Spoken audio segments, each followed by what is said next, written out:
ठिक छ। हस्, हुन्छ। पचुजी तपाईँलाई धेरै धेरै धन्यवाद छ। आज यो समय निकालेर हामीसँग डिस्कसन सिरिजमा आइदिनु भएको छ। अनि स्वागत छ तपाईँलाई।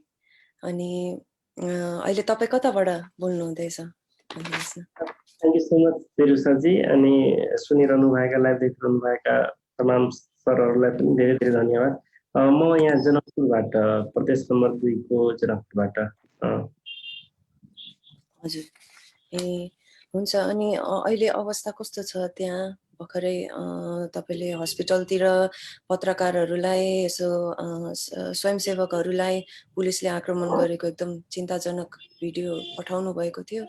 त्यो अहिलेको कोरोनाको जुन कहर छन्, महामारी छन्, त्यसमा सबै देशहरू नै पीडित छन्। त्यो अन्तर्गत नेपालको पनि भयावह अवस्था छन्।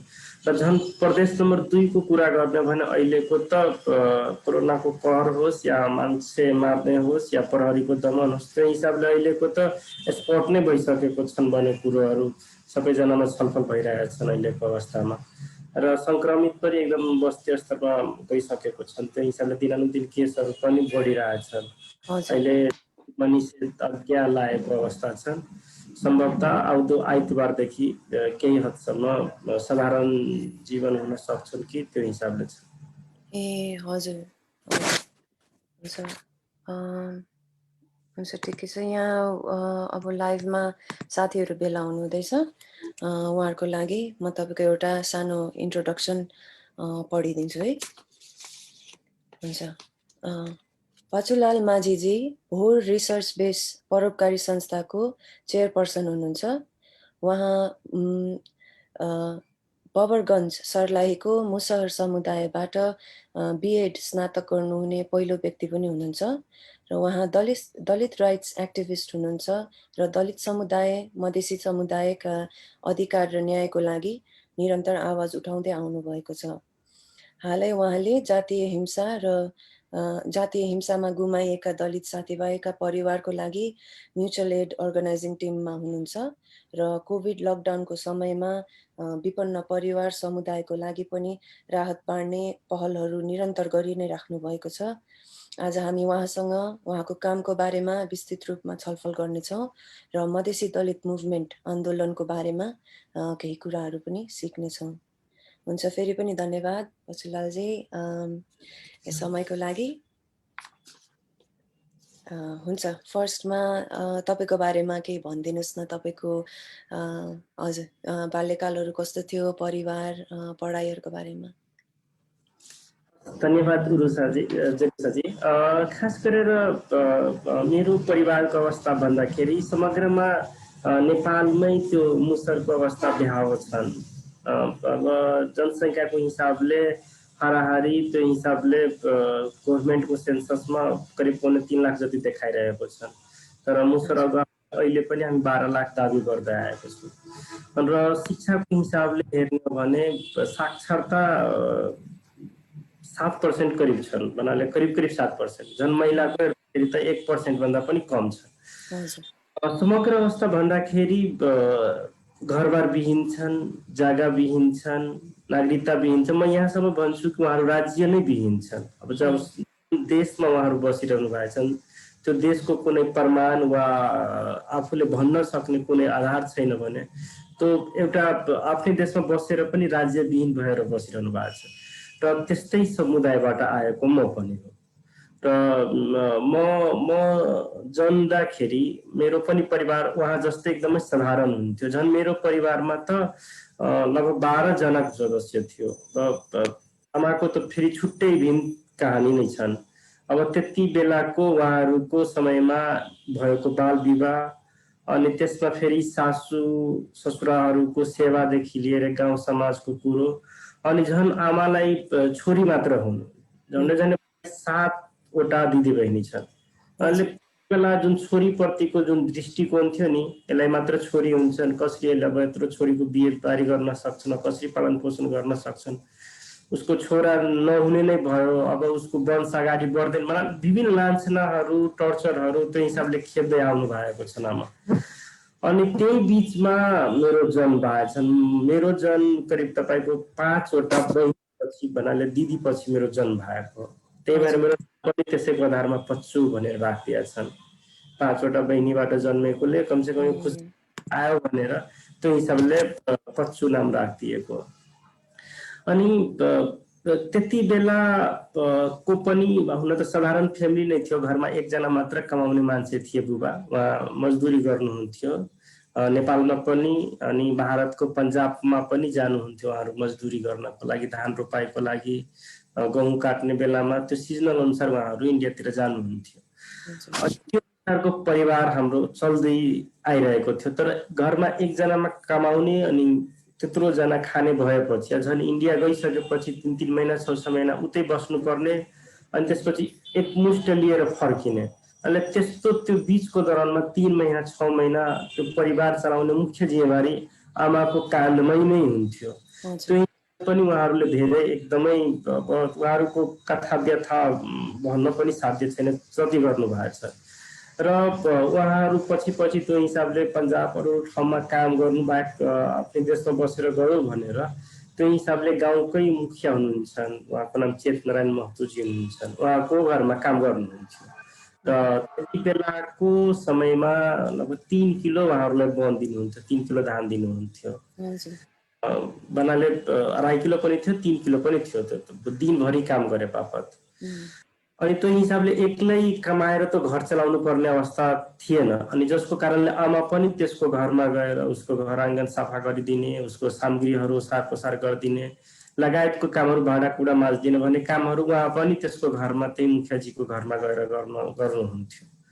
र त्यो हिसाबले उहाँहरूले पारिवारिक जीवन काट्दै सबै बालबालिकाहरूको लालन पोषण गर्दै ल्याउनु भएका छन्।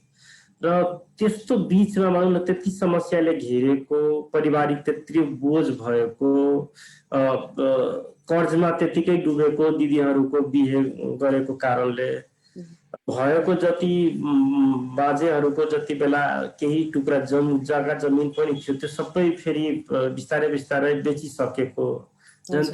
भन्छन् हाम्रो हजुरआमाको जिउका थियो लगभग केही धुर जग्गा, त्यही जग्गामा बस्ने गर्थे।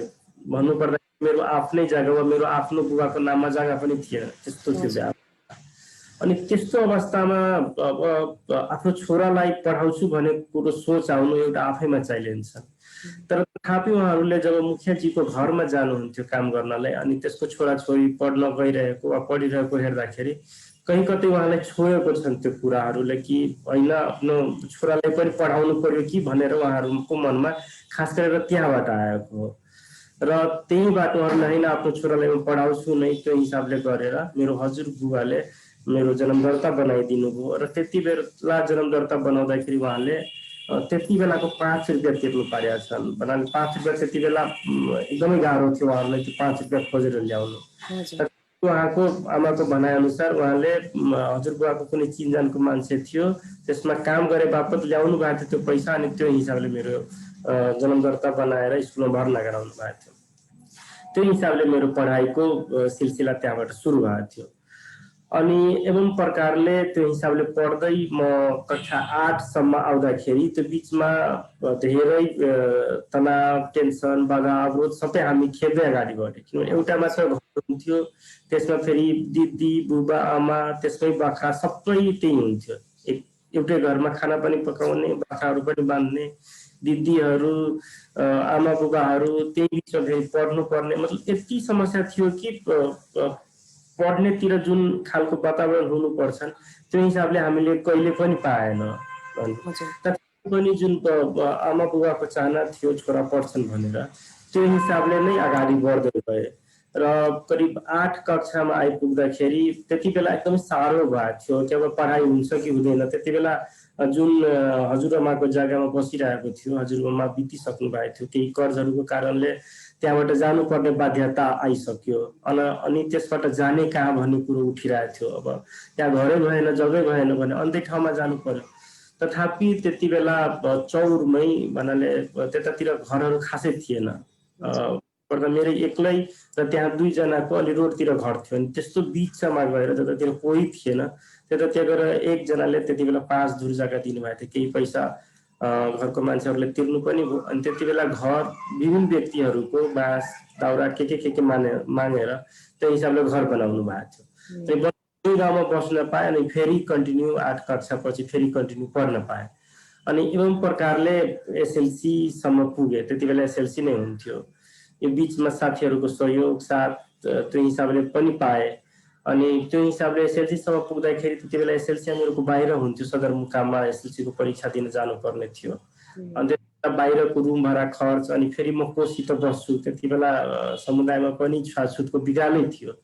त्यति त हामी दलित माथि मात्र होइन कि अन्य जातिहरूले पनि अन्य जातिको छोएको खानुहुन्न थियो भन्नाले अब त्यति बेला हाम्रो गाउँमा मैले हेरेको अनुसार तेलीहरूले छोएको कोइरीहरूले नखाने, कोइरीहरूले छोएको तेलीहरू नखाने, हामीहरू त झन् तिनीहरूभन्दा पनि तल थियो।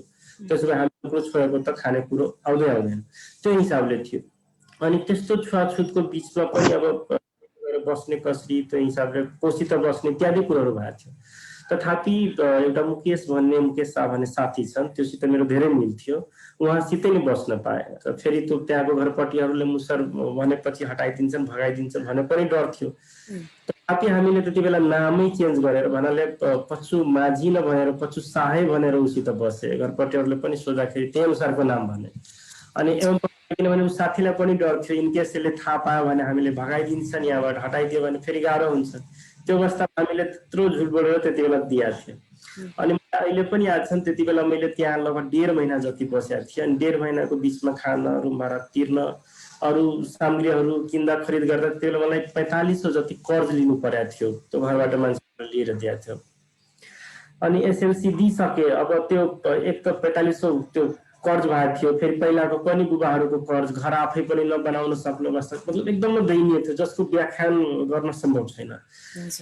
हिसाबले अब एक्लै बुबाले कमाउनुहुन्छ भने त सम्भव छैन त्यत्रो पैसा तिर्न सक्ने, त्यत्रो या चुक्ता गर्न सक्ने। झन् त्यो महाजनहरूमा काम गर्न गयो भने 2 किलो 2.5 किलो मात्र दिन्छ, त्यसले त खानालाई पनि पुग्दैन, झन् त्यसले त कर्ज तिर्ने त कुरै उठ्दैन। अनि त्यो अवस्थामा पनि बरु जाऊ कि उहाँसँगै काम गर्नलाई भन्ने कुरोहरू घरमा सरसल्लाह गरेर हुन त बुबा आमाले नजा भन्ने कुरो गर्नुहुन्थ्यो। तिमी पढ्ने हो तिमी पढ, हामी जे गर्छु तिमी नजाऊ भन्ने कुरो गर्नुहुन्थ्यो। र तथापि घरको आवश्यकता, त्यहाँको वातावरण र झन् कर्जमाथि कर्ज थप्दै गरेको कुरा हेर्दाखेरि त्यो हिसाबले आफै पनि थाम्न सकिन। अनि त्यो हिसाबले त्यति बेला गएको थियो त्यो हिसाबले काम गर्नलाई। हुन त मैले बिचमा पनि पहिला काम गर्थेँ, बिचमा छुट्टी भएको बेलामा त्यो धानको जुन हुन्छ त्यो खेतमा काम गर्ने वा मजदुरी गर्ने कामहरू पनि बिचमा गर्थेँ। अनि त्यो त्यहाँ गएको त्यो काम गर्नलाई मैले यति कष्ट गर्दै +2 पनि त्यहाँबाट काम गरेँ। त्यति बेला रोप्नी गर्थ्यो पन्जाबमा त्यो धानको रोपाई। अनि त्यत्रो गर्मी, फेरि चौरमै बस्नुपर्ने, मतलब सहनै नसक्ने दुःख त्यो हिसाबले गरेको छु। र मलाई अझ पनि याद छ त्यति बेला मैले 6300 रुपियाँ जति कमाएको छु। त्यो पनि त्यहाँ लगभग 1.5 महिना जति त्यहाँ बसेँ नि, त्यो हिसाबले 6300 रुपियाँ कमाएको थिएँ। अनि ल्याएर त्यो हिसाबले जतिको कर्ज थियो त्यो हिसाबले पनि दिए, तथापि पुग्थ्यो त्यति बेला। अनि त्यो हिसाबले अब फेरि +2 पढ्ने कुरो आयो। +2 पढ्नलाई फेरि बाहिर पढ्नुपर्ने, त्यति बेला हाम्रो गाउँमा +2 हुँदैन थियो। बाहिर पढ्दाखेरि फेरि क्याम्पसको खर्च, फेरि बस्ने खर्च, मतलब एकदमै गाह्रो भयो। त्यसको लागि विभिन्न व्यक्तिहरूलाई पनि गुहारे, पढ्ने इच्छा छन् भयो हदसम्मको सहयोग गरिदिनु भनेर संस्थाहरूलाई पनि भने, कुनै उपाय लागेन। नेताहरूलाई पनि भने, सम्भव भएन। त्यो हिसाबले पढ्ने त इच्छा थियो। अनि त्यो हिसाबले एउटा भिनाजु नै हुन्छन् कामतको रामीपाल माझी भन्ने छन्, उहाँको छोरी पनि पढिरहनु भएको थियो त्यति बेला हरिपुर भन्ने त्यहाँ +2 चलिरहेको थियो। अनि त्यहाँ जानु बरु त्यहाँ चिनजानको सरहरू छन्, केही हदसम्म छुट गरिदिन्छन्, त्यहाँ पढ्न सजिलो हुन्छ। त्यहाँ गएर त्यो हिसाबले उच्च शिक्षाको पढाइ सुरु गरेँ। तर तथापि त्यहाँ पनि त्यति नै कठिनाइ, पैसाको कुरो, क्याम्पसको कुरो, त्यो हिसाबले त्यति पैसा क्याम्पसहरूले छुट नगर्ने कुरोहरू र भन्नाले मेरो जीवनको एउटा अर्को अस्मरणीय घटना छन् त्यहाँ। रजिस्ट्रेसनको बेला भइसकेको थियो, भनेको सरहरूले त्यो हिसाबले पनि सहयोग गर्नु भएन। उहाँले सके जति सबैलाई भने तर सम्भव भएन। लास्टमा रजिस्ट्रेसनको डेट पैसा नबुझाइकन त्यो हिसाबले त्यहाँ बस्नै नमिल्ने, झन् त्यहाँ बसेर खाइरहेको थियो मेसमा, त्यो मेसको पैसा छुट्टै तिर्नुपर्ने, रुममा बसिरहेको थियो रुमको पैसा तिर्नुपर्ने, भन्नाले यति गाह्रो भइसकेको थियो कि त्यहाँबाट अब पढाइ छोडेर जानुपर्ने बाध्यता नै भयो। त्यो दिन लास्ट थियो, त्यो दिन मैले रजिस्ट्रेसन फर्म भर्न सकिनँ भने त्यो हिसाबले मेरो दर्दै हुँदैन थियो, भन्नाले म 11 कक्षामा नामाङ्कनै मेरो हुँदैन थियो, त्यो हिसाबले म परीक्षामा सहभागी नै हुन पाउँदैन थिएँ। त्यही बिचमा एउटा जीवन गौतम भन्ने साथी थियो, त्यसले मेरो लागि त्यही क्याम्पसमा पढ्ने जति साथीहरू थियो त्यो सबैसित पैसा सङ्कलन गरिदिनु भएको थियो यसको रजिस्ट्रेसन फर्म भरौँ भनेर। अनि मलाई आज पनि थाहा छन् त्यति बेला 565 रुपियाँ उहाँहरूले चन्दा सङ्कलन गर्नुभएको थियो, त्यही साथीहरूको बिचमा सँगै थिएँ। हुन त त्यो 565 रुपियाँ तिरेर रजिस्ट्रेसन फर्म त भरियो, तर त्यो मलाई अहिले पनि त्यो पैसा हेर्दाखेरि त्यो कुराहरू एकदम आँखा अगाडि नै झल्किरहेका हुन्छन्। र धेरै जसोले प्रायः जसो सोधिरहनुहुन्छन् कि अहिलेको जुन कामहरू छन् त्यो हिसाबले त्यो प्रति किन आकर्षित हुन्छन्। हुन त विभिन्न खालको मान्छेको आफ्नै इच्छा आकाङ्क्षा चाहना हुन्छन् सेवा गर्नुको पछाडि, तर पछाडि म जहिले पनि रियलाइज गर्छु यही कारण हो। मलाई अहिले पनि कहीँ कतैबाट यतिसम्म बोध हुन्छन् कि मेरो माथि अहिले पनि धेरै कर्ज छन्। अब 565 म कुन दिन चुकाउन पाऊ भने जस्तो लाग्छन्, त्यो हिसाबले पनि म लाग्या हुन्छु यो कामहरूमा। त्यो हिसाबले एवं प्रकारले काट्दै डिग्रीसम्मको अहिले डिग्री लास्ट इयर मेरो चलिरहेछ, थेसिस मात्र बाँकी छन्, त्यो हिसाबले डिग्रीसम्मको यात्रा गरेँ। र यो बिचमा कति पटक इन्डिया पनि गए काम गर्नलाई, +2 11 को परीक्षा गरेर पनि गएको थिएँ, 12 को इक्जाम दिएर पनि गएको थिएँ मजदुरी गर्नलाई। यहाँसम्म बिएडको पनि बिचमा पढ्नुभन्दा पहिला म फेरि छोडिदिएको थिएँ। त्यति बेला गाउँकै स्कुल थियो, त्यो स्कुलमा पढाउन थालेँ र त्यहाँ पनि विभिन्न खालको विभेद सहनु पर्यो, जसको कारणले त्यो पनि छोडेर पछि जनकपुरतिर आउने वातावरण भयो। र त्यो हिसाबले आउने क्रममा मेरो हुन त भोर भन्ने जोड्नु भयो होला, हजुरले जोड्नु भएको थियो भोर भन्ने परोपकारी अभियानी संस्था हामी त्यसलाई भन्छौँ। त्यति बेला सुरुवातै थियो त्यसको। अब हुन संस्थापक राजकुमार महतोजी हुनुहुन्छ, उहाँ पनि एकदम सेवामा समर्पित व्यक्ति हुनुहुन्छ, सामाजिक कार्यमा अग्रसर हुनुहुन्छ। उहाँकै भन्नाले विचार थियो कि एउटा भोर नामको संस्था हामी दर्ता गरौँ। त्यसमा अहिलेसम्म जुन सरकार वा स्थानीय निकाय वा सामाजिक संस्थाहरूले गर्न नसकेको वा ध्यान दिन नसकेको जस्तो वर्ग छन् वा समुदाय छन्, ओझेलमा मुद्दाहरू छन्, त्यसमा हामी काम गरौँ भनेर त्यो हिसाबले दर्ता गर्नलाई त्यो हिसाबले उहाँहरूले बिचमा जनकपुरमा पनि बोलाउनु भएको थियो। एवं त्यो जुट्दै त्यो हिसाबले बिएड पढ्न पाए र मास्टर डिग्रीसम्म अहिले आएका छौँ र विभिन्न संस्थाहरूमा पनि काम गर्दै अगाडि बढेर आएछु। हस्, धन्यवाद। हजुर, धन्यवाद सेयर गरिदिनु भएकोमा, तपाईँको सङ्घर्षहरू, अहिलेसम्मको तपाईँको यात्राहरू। अनि हजुर यही भोर संस्थाकै बारेमा कुरा गर्दाखेरि यो कसरी र किन सुरु भयो यसको बारेमा पनि भनिदिनुहोस् न। जहाँसम्म भोरको कुरो छन् त्यो खास गरेर म जति बेला गाउँमा शिक्षकको रूपमा पढाउँथेँ प्राविसम्ममा, त्यति बेला मलाई 3000 को महिना दिनुहुन्थ्यो त्यो स्कुलमा। त्यति बेला म सुन्थेँ एउटा राजकुमार महतो भन्ने व्यक्ति छन्, त्यो हिसाबले सामाजिक संस्थामा काम गर्नुहुन्छ, धेरै राम्रो छन्, उहाँले पढ्नमा पनि धेरैजनालाई सहयोग गरिरहनुहुन्छ भन्ने गाउँमा कुरोहरू चल्थ्यो। तथापि मैले पनि उहाँलाई हेर्नु भएको थिएन, उहाँले पनि मलाई हेर्नु भएको थिएन। उहाँलाई पनि थाहा थिएन कि यो हाम्रै गाउँमा मुसर पनि पढ्छन् भन्ने कुरो। त्यो हिसाबले एक दिन त्यस्तै गाउँमा जाने क्रममा उहाँको घरमा एकजनाले पसल थापेर बसिरहनु भएको थियो, त्यसको पसलमा गएको थिएँ मोबाइलको कामले। अनि त्यही हुनुहुन्थ्यो संजोगमा उहाँले छुट्टीमा आउनु भएको। त्यति बेला म ठुल्ठुलो दारीहरू राख्ने गर्थेँ जुवार। अनि को हो भनेर सोध्नुभयो उहाँले आफ्नो बुबासित, को हो भनेर। अनि त्यसपछि उसको बुबाले भनिदिनु भयो यो मुसर समुदायको हो, यसो यसो पढिरहेछन्, गाउँमै शिक्षण छ। अहिले मलाई त्यति बेला नै आश्चर्य लाग्नु भएको थियो कि मेरै गाउँमा त्यो हिसाबले टिचर भएछन् मुसरबाट, थाहै छैन भन्ने कुरो। धेरै जसो गाउँतिर त्यति आउनुहुन्न थियो। त्यो हिसाबले पछिबाट बोलाएर कुरा गर्नुभयो, के छन् अहिलेको पढाइको अवस्था, कामको अवस्था के छन्, त्यो हिसाबले अग्रल कुरा पनि भने। र त्यति बेला नै उहाँहरूले त्यसपछि जनकपुरमा आएर पछि गाउँकै उमेश शाह भन्ने व्यक्ति थियो, त्यसको मार्फतले जनकपुरमा एउटा मिटिङ छ जाउँ भनेर त्यो हिसाबले बोलाउनु भएको थियो। र त्यति बेला पनि मलाई याद छन् जनकपुर आउन सक्ने पनि अवस्था थिएन मेरो। गाउँमा हुन त शिक्षकको रूपमा काम गरिरहेको थिएँ, तर त्यसको पैसा 3 महिना 4 महिनामा दिनुहुन्थ्यो, जसको पैसा ठ्याक्कै हातमा हुँदैन थियो। अनि त्यति बेला उमेश शाह भन्ने व्यक्तिले नै जनकपुरमा आउँदाखेरिको बस भाडा, जाँदाखेरिको बस भाडा, यहाँसम्म खाना पनि उहाँले नि खुवाउनु भएको छ, आज पनि मलाई याद छन्। र त्यति बेला गएर उहाँको पहिलो चरणको मिटिङ थियो उहाँको घरमै। भोर यो हिसाबले हामी सुरु गर्दैछौँ, अहिलेसम्मको जुन समुदायको लागि खासै काम गर्नुभएको छैन, विभिन्न सङ्घ संस्था र सरकारले ध्यान दिनुभएको छैन, त्यो हिसाबले हामी दर्ता गरेर गरौँ भनेर प्रदेश 2मा वा प्रदेश 2 थियो त्यति बेला थिएन, त्यो तराईमा त्यो खालको अहिलेसम्म संस्था नहोस्, त्यो हिसाबले हामी गठन गरौँ भनेर सोच्नुभएकै थियो। त्यो हिसाबले एवं प्रक्रियाले दर्ता प्रक्रियामा पनि जानु। अनि त्यति बेला उहाँले मलाई भन्नुहुन्थ्यो, जब तिम्रो भविष्य स्कुलमा छ भने ठिकै छ, त्यही वर्ष राम्रो हुन्छन्, होइन भने आफ्नो पढाइलाई कन्टिन्युटी गर, राम्रो हुन्छ पछिसम्म। यो समुदायबाट एक त पढ्दै पर्दैन, तिमी यत्रो हिम्मत बाँधेर यहाँसम्म आइपुगेका छौ भने अझैलाई अगाडि बढाउँदै जानु, त्यो हिसाबले सल्लाह सुझाव पनि दिनुहुन्थ्यो।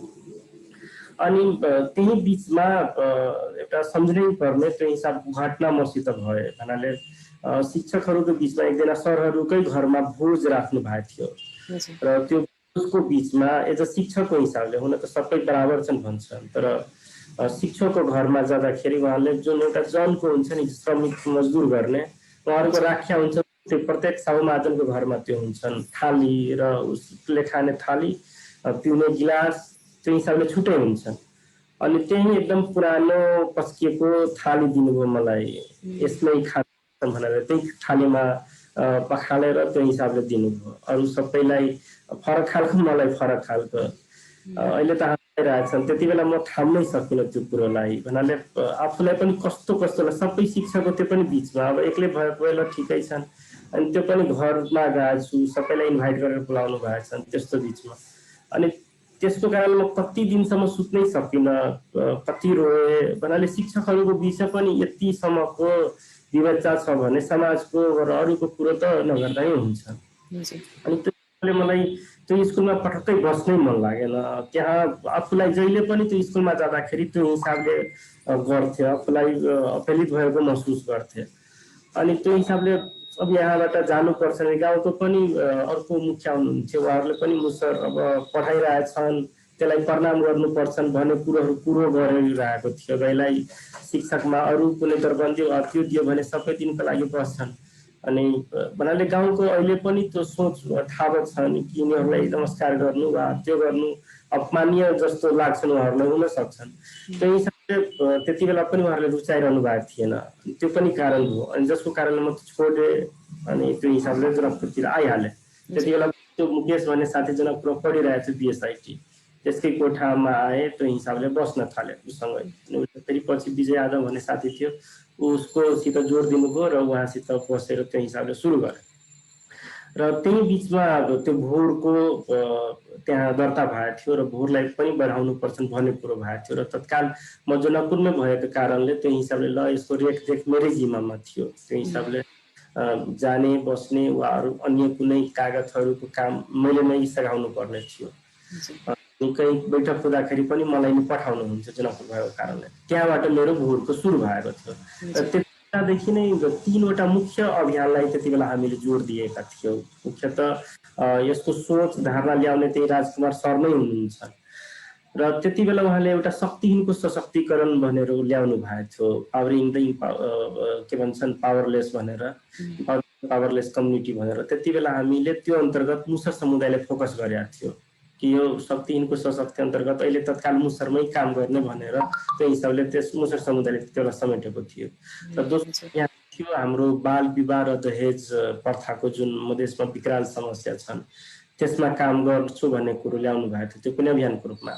र तेस्रो थियो हाम्रो जुन हामीहरूको सांस्कृतिक छन् त्यसलाई संरक्षण र सम्वर्धन गर्ने, जस्तै अब दिनाभद्री सलेसलाई लोकनायक घोषणा गराउनु पर्ने, वा जानकी मन्दिर जुन विश्व सम्पदा सूचीमा हुनुपर्छन् त्यसको लागि काम गर्ने लगायतको मुद्दाहरू त्यति बेला उठाउनु भएको थियो, त्यो पनि अभियानको रूपमा। त्यसमा कुनै बाहिरबाट प्रोजेक्ट वा त्यो अहिले पनि छैन, पहिला पनि थिएन। र ती मुद्दाहरूमा विभिन्न मार्फत सहयोग मागेर, भन्नाले जसलाई इच्छा लाग्नुहुन्थ्यो त्यसले 2000, 1500 त्यो हिसाबले सहयोग गर्नुहुन्थ्यो। र त्यसै पैसाबाट हामीले त्यो हिसाबको अभियानलाई निरन्तरता दियो र शक्तिहीनको सशक्तिकरण मुसर समुदायको जुन समग्र उत्थान अभियान थियो, अब म मुसरी भएकै कारणले पनि हो र त्यो हिसाबले एक्टिभ भएको कारणले मलाई नै त्यसको संयोजक बनाइदिनु भएको थियो र त्यसको मार्फतले यस्तै विभिन्न व्यक्तिहरूको मार्फत पैसा मागेर हामीले 200 भन्दा बढी युवाहरूलाई त्यो हिसाबले पढाइसकेका छौँ शिक्षा। किनभने म आफै पनि त्यो हिसाबले त्यो भोगेर आएको थिएँ, मलाई थाहा थियो कति आवश्यकता हुन्छन् पैसाको, त्यो हिसाबले म आफै पनि महसुस गरेको थिएँ। अनि त्यो हिसाबले उहाँहरूको जिल्लामै गएर क्याम्पसमै गएर पैसा बुझाएर अब धेरै हदसम्म जुन क्याम्पस छुट गर्नुहुन्थ्यो भने उहाँले पैसै दिएर त्यो हिसाबले दिन्थे र अहिले पनि उहाँ युवाहरूमध्ये धेरैजना जागिरमा पनि गइसकेको छन्, सरकारी जागिरमा गैर सरकारी संस्थातिर पनि काम गरिरहनु भएको छ। एउटा त्यो अभियान र अर्को बाल विवाह दहेज प्रथाको पनि अभियान उसलाई अलि संस्थाभन्दा बाहिर राखेर त्यो हिसाबले एउटा अलायन्स जस्तै बनाएर त्यो हिसाबले निरन्तर त्यसलाई अगाडि बढाउनु र त्यस्तै अब यो सांस्कृतिक संरक्षणको कुरो छन्। अहिले पनि त्यो लोकनायकको रूपमा घोषणा गराउन दिनभद्री सलेजको कुरो चलिरहेछ। जानकी मन्दिरलाई विश्व सम्पदाको सूचीमा लैजानको लागि त्यो हिसाबले त्यसको साक्षर अभियानहरू गरेर त्यो बुझाउनु पर्ने कामहरू अगाडि बढिसकेको छन् धेरै हदसम्मको। अब जनकपुर लेभलमा त्यसको बहस र चर्चा पनि चल्दैछन् कि त्यसलाई लग्नुपर्छन्, दिनुपर्छन्, स्थानीय सरकारले पनि त्यसको जिम्मेवारी वहन गरिरहनु भएको छन्। तथापि अहिलेसम्म हुन सकेको त छैन, प्रक्रियाहरू अगाडि जस बढिसकेको छन्, त्यही हिसाबले गर्नुभएको छ। र अहिले पनि यो कोभिड-19 को बेलामा हामीहरूको मुख्य कुरो नै छन् कि जो कोही पनि चाहे तराई होस्, पहाड होस्, हिमाल होस्, भोकै नबसोस्, भोकै नमरोस् भने को साथ हामीले विभिन्न व्यक्तिहरूसित सम्पर्क गरेर फेसबुकको माध्यमले, इमेलको मार्फतले वा चिन्जानको साथ, धेरै जसो त राजकुमार सरकै मार्फत हुन्छ उहाँको चिन्जानको साथीहरू, किनभने उहाँ विगत 18 वर्षदेखि नै सामाजिक क्षेत्रमा काम गर्दै आउनु भएको छन्।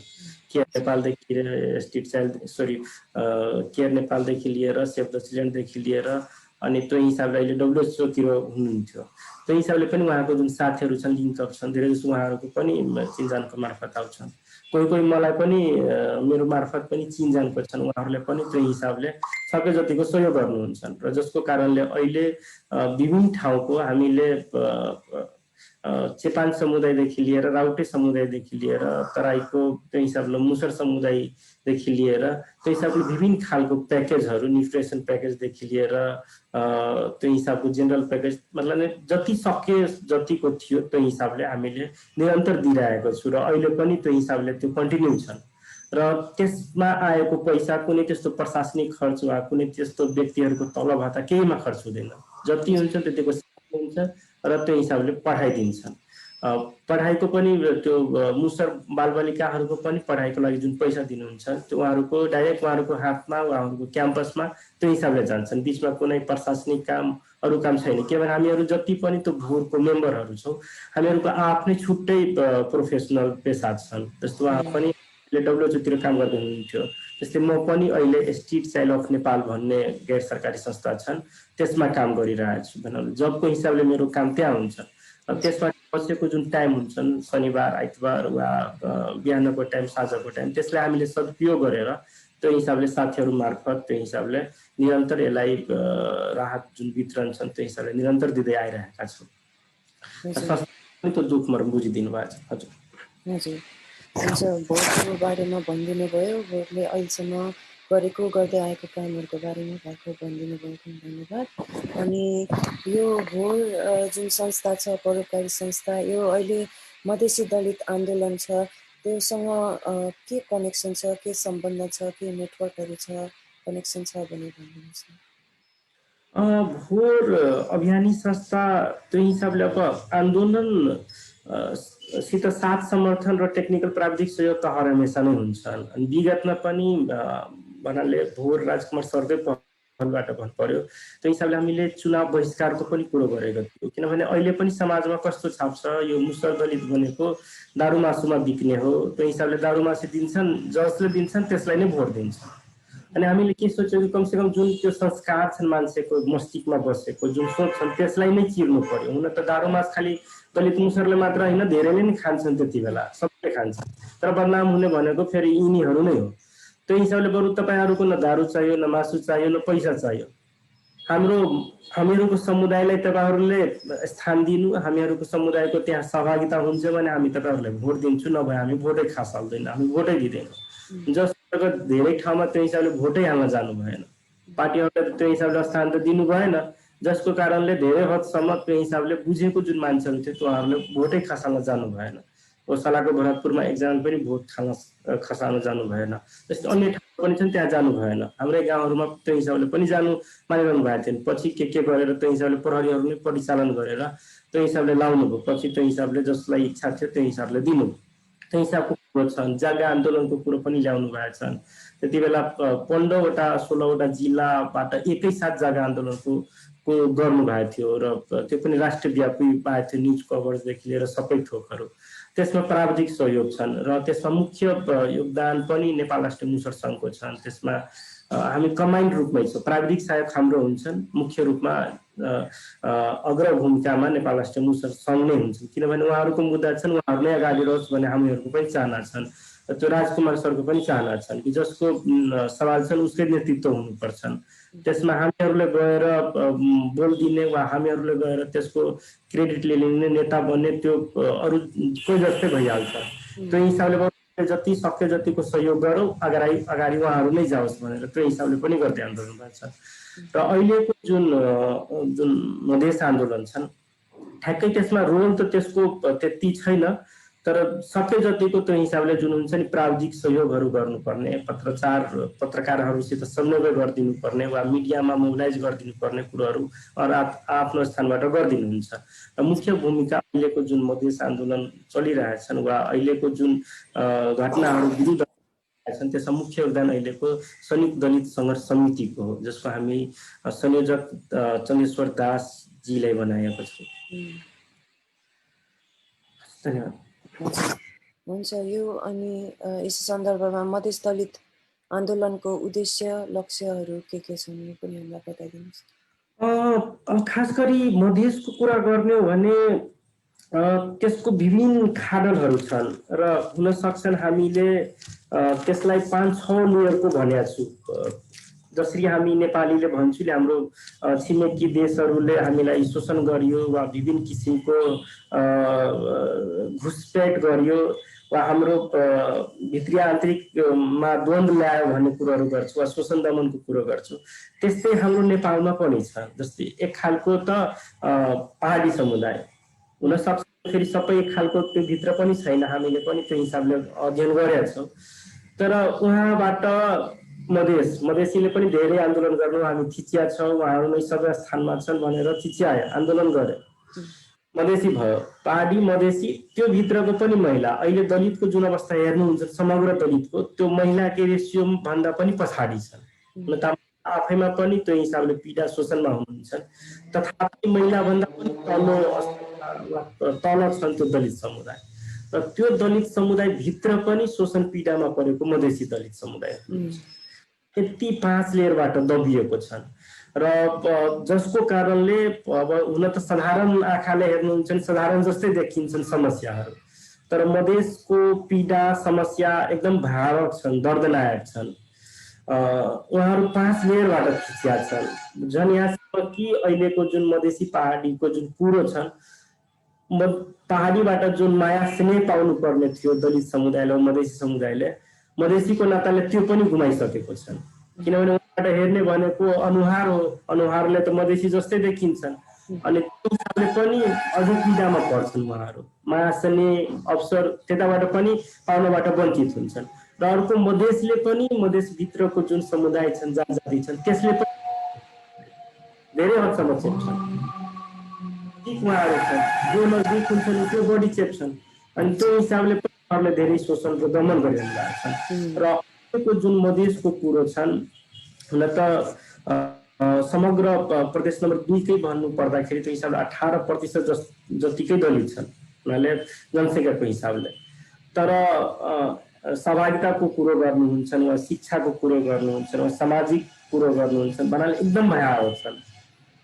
त्यो हिसाबले अहिले सामाजिक कुरीतिको कुरा गर्दाखेरि मधेसमा छुवाछुत अरूको प्रदेशभन्दा एकदमै भयावह छन्। अस्ति पहिला त्यो एउटा बहिनी नर्सको पनि कुरो एकदमै आएको थियो रूपा सादा।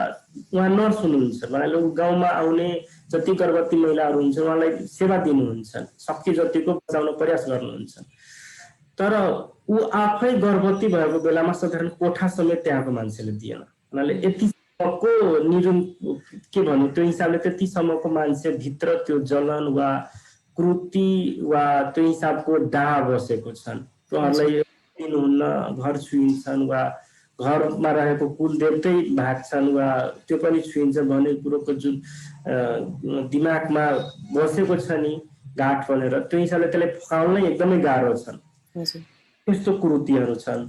अनि असमानता पनि धेरै छन्। त्यो हिसाबले ठाउँ ठाउँमा उहाँहरूलाई भेदभाव गर्नु, अवसर नदिनु, चेप्नु, भय गरेको सम्पत्तिहरू पनि विभिन्न खालको लाभ लोभ लच ठगी गर्नु इत्यादि कार्यहरू त्यो हिसाबले गर्दै हुन्छन्। र संस्कृतिको कुरो गर्दाखेरि त्यो हिसाबले जुन मधेसी दलितको जुन संस्कृति छन्, राजा सलेशको कुरो राजा नै भन्छन्, जबकि त्यो दलित समुदायको हो। त्यति बेला उहाँहरूले यहाँको भूभागलाई संरक्षण गरेको हो, मेहनत गरे, लडाई गरे र बचाएको हो। तर आजै उसका सन्तान छुवाछुत लगायतको कुप्रथादेखि त्यो हिसाबले अवहेलित छन्। दिनाभद्रीको कुरो छन्, त्यत्रो श्रम विरुद्धको आवाज उठाउने त्यति बेला 6 शताब्दीतिर हो। कनक धामी, जोरावर सिंह जस्तो, जोरावर सिंह त यस्तो थियो कि तपाईँको नवनेवली दुल्हन जुन हुन्थ्यो त्यसलाई जबरदस्ती कब्जा गरेर एक राति राखेर अनि त्यसपछि मात्र छोड्नुहुन्थ्यो। भने त्यति महिलाहरूमाथि यौन शोषण गर्ने खालको थियो। त्यस्तो जोरावर सिंह जस्तो मान्छेलाई त्यो हिसाबले दिनाभद्री दुवै भाइ मिलेर मारेको हो। अहिले पनि त्यसको लोकगाथामा छ। तर त्यो लोकगाथालाई पनि अर्कै खालको त्यो हिसाबले माछिने वा त्यो हिसाबले अर्कै प्रसङ्गमा गाभ्ने वा त्यो भन्दा पनि विमुख राख्ने जस्ता क्रियाकलापहरू भइरहेको छन्। र भनिन्छ नि त्यो हिसाबले पनि कुरोहरू हेर्दाखेरि एकदमै गाह्रो भइरहेछन्। र अहिलेको जुन मलाई लाग्छन् जुन मधेसको पीडा छन्, जुन दमन शोषण छन्, त्यो हिसाबले उहाँहरूले पनि अझै यसलाई अब नष्ट गर्नुपर्छन् वा उहाँहरूले पनि अगाडि ल्याउनु पर्छन् भन्ने कुरोको पनि अहिलेसम्म भान वा महसुस गर्नु भएको छैन। र धेरै थुप्रै प्रमाणहरू पनि छन्। र राजनीतिको हिसाबले पनि हेर्ने हो भने अहिलेसम्म हुन त प्रदेश नम्बर 2 मा आन्दोलन गरेर आएको सरकार हो, उनीहरूले प्रदेश संरचना ल्याएको हो। परेको समुदायलाई हकहितको कुरा गरेर ल्याएको सरकार, तर उहाँहरू पनि त्यो कार्यबाट चुक्नु भएको छन्। उहाँहरू पनि अझै उहाँहरूलाई दाब्ने, दबाउने, मार्नेमा लागिरहनु भएको छन्, जसले हत्या गर्नेलाई संरक्षण गर्नेतिर लागिरहनु भएको छन्। जसको थुप्रै परिमाणहरू छन्। र अहिलेको अवस्था हेर्दाखेरि त्यो हिसाबले हामीले चाहेको भन्नाले जबसम्म हामीहरूको स्थान वा हामीहरूको पहिचान कायम हुँदैन, जुन हामीहरूले परिकल्पना गरेको समताको कुरो, स्वतन्त्रताको कुरो, बहुलवादी वा समृद्ध समाजको कुरो, जबसम्म हामीले त्यो हिसाबले पाउँदैनौँ तबसम्म न मधेसको विकास हुन्छ न नेपालको विकास हुन्छ। त्यस्तो छन्। र त्यो हुनको लागि हामीभन्दा उहाँहरूको पनि भूमिका एकदम अति नै आवश्यक र जरुरी हुन्छन्। तर हामी आवाज उठाइरहेका छौँ, बोलिरहेका छौँ, तर उहाँहरूले सहयोग साथ दिनुको साटो झन् उल्टै बन्द गराइरहनु भएको छन्, दमन गरिरहनु भएको छन्, रोक लगाइरहनु भएको छ। त्यसले गर्दा झन् अझै पीडामा थपिने वा पीडाको मारमा जाने वा शोषणमा पर्ने क्लियर छैन, यसमा कुनै शङ्का छैन। त्यो हिसाबले छन्। र अहिलेको जुन सरकार छन् प्रदेश नम्बर 2 को वा मधेसप्रतिको जुन पार्टीहरू छन् त्यसमा धेरै विश्वास थियो दलित समुदायको कि पीडा खेपेर आउनु भएको समुदायले पक्कै पनि सहयोग गर्छन्, साथ दिन्छन्, अगाडि बढाउँछन्। तर उहाँहरू अहिले नातागोता, भ्रष्टाचार वा आवाज विरुद्ध आवाज उठाउँदाखेरि लाठीचार्ज जस्ता घटनाहरू गरेर त्यो हिसाबले अझै दबाएको छन्। र त्यो हिसाबले उहाँहरूलाई विभिन्न क्षेत्रमा, मात्र राजनीतिक क्षेत्रमा होइन कि शिक्षा लगायत अरू क्षेत्रमा पनि एकदमै दाबिएको छन्। र शिक्षाको क्षेत्रमा जहाँसम्म भन्नु पर्दाखेरि अहिलेको सरकारी जुन स्कुल छन् हुन त अहिले सरकारी स्कुलमा धेरै जसो गरिब परिवारका बालबालिकाहरू पढ्न जान्छन् र गरिब भन्दा पनि दलित समुदायको धेरै जसो जान्छन्। जोसित पैसा छन् उनले प्राइभेट बोर्डिङ स्कुलमा पढाउँछन् वा राम्रो प्राइभेट स्कुलहरूमा पढाउँछन्, तर यो समुदायसित न पैसा हुन्छन् न अरू केही हुन्छन्, त्यो हिसाबले पनि त्यही पढ्न जान्छन्। तर त्यहाँको अवस्था हेर्दाखेरि त्यहाँको भौतिक संरचना, शिक्षाको अवस्था, शिक्षकको व्यवहार वा शिक्षकले गर्ने क्रियाकलाप हेर्दाखेरि तिनीहरूले कहिले पनि चाहदैन कि त्यो समाज उठेर अगाडि आओस् र त्यही तिनीहरूले पनि आफ्नो स्थान कायम गरोस् र जाओस् भनेर। त्यो हिसाबले शिक्षादेखि लिएर जग्गा विहीनताको कुरो छन्, नागरिकता विहीनको कुरो छन्, घरबार विहीनको कुरो छन्, राज्य विहीनताको कुरो छन्। त्यो हिसाबले समग्र मधेसी दलितको अवस्था एकदमै भयावह छन्, दुःखै पीडामा झेलिरहनु भएको छन्। तर अहिलेको पुस्तालाई हेर्दाखेरि पहिला जस्तो छैन। पहिला बाबुबाजाले त जे जति सहयोग थियो, तर अब आउने पुस्ताले त्यो सहनेवाला छैन, जसको दिइसकेको छन्। किनभने अहिलेको पुस्ताहरूले त्यो हिसाबले दीनबद्री स्वलेशलाई जानिसकेको छन्, बाबा साहेब अम्बेडकरलाई जानिरहेछन्, जो फुलेलाई जानिरहनु भएको छन्। त्यो हिसाबले पनि अबको यो मुभमेन्टहरू जुन छन् वा आवाज दबाउने कामहरू छन् त्यो अब उहाँहरूले सक्नुहुन्न। जति दबाउनुहुन्छ त्यति अझै युवा पुस्ताहरू त्यस्तै अझै त्यस्ता व्यक्तिहरू उफ्रिनेछन् र आउनेछन् त्यो विरुद्धको आवाज उठाउनलाई।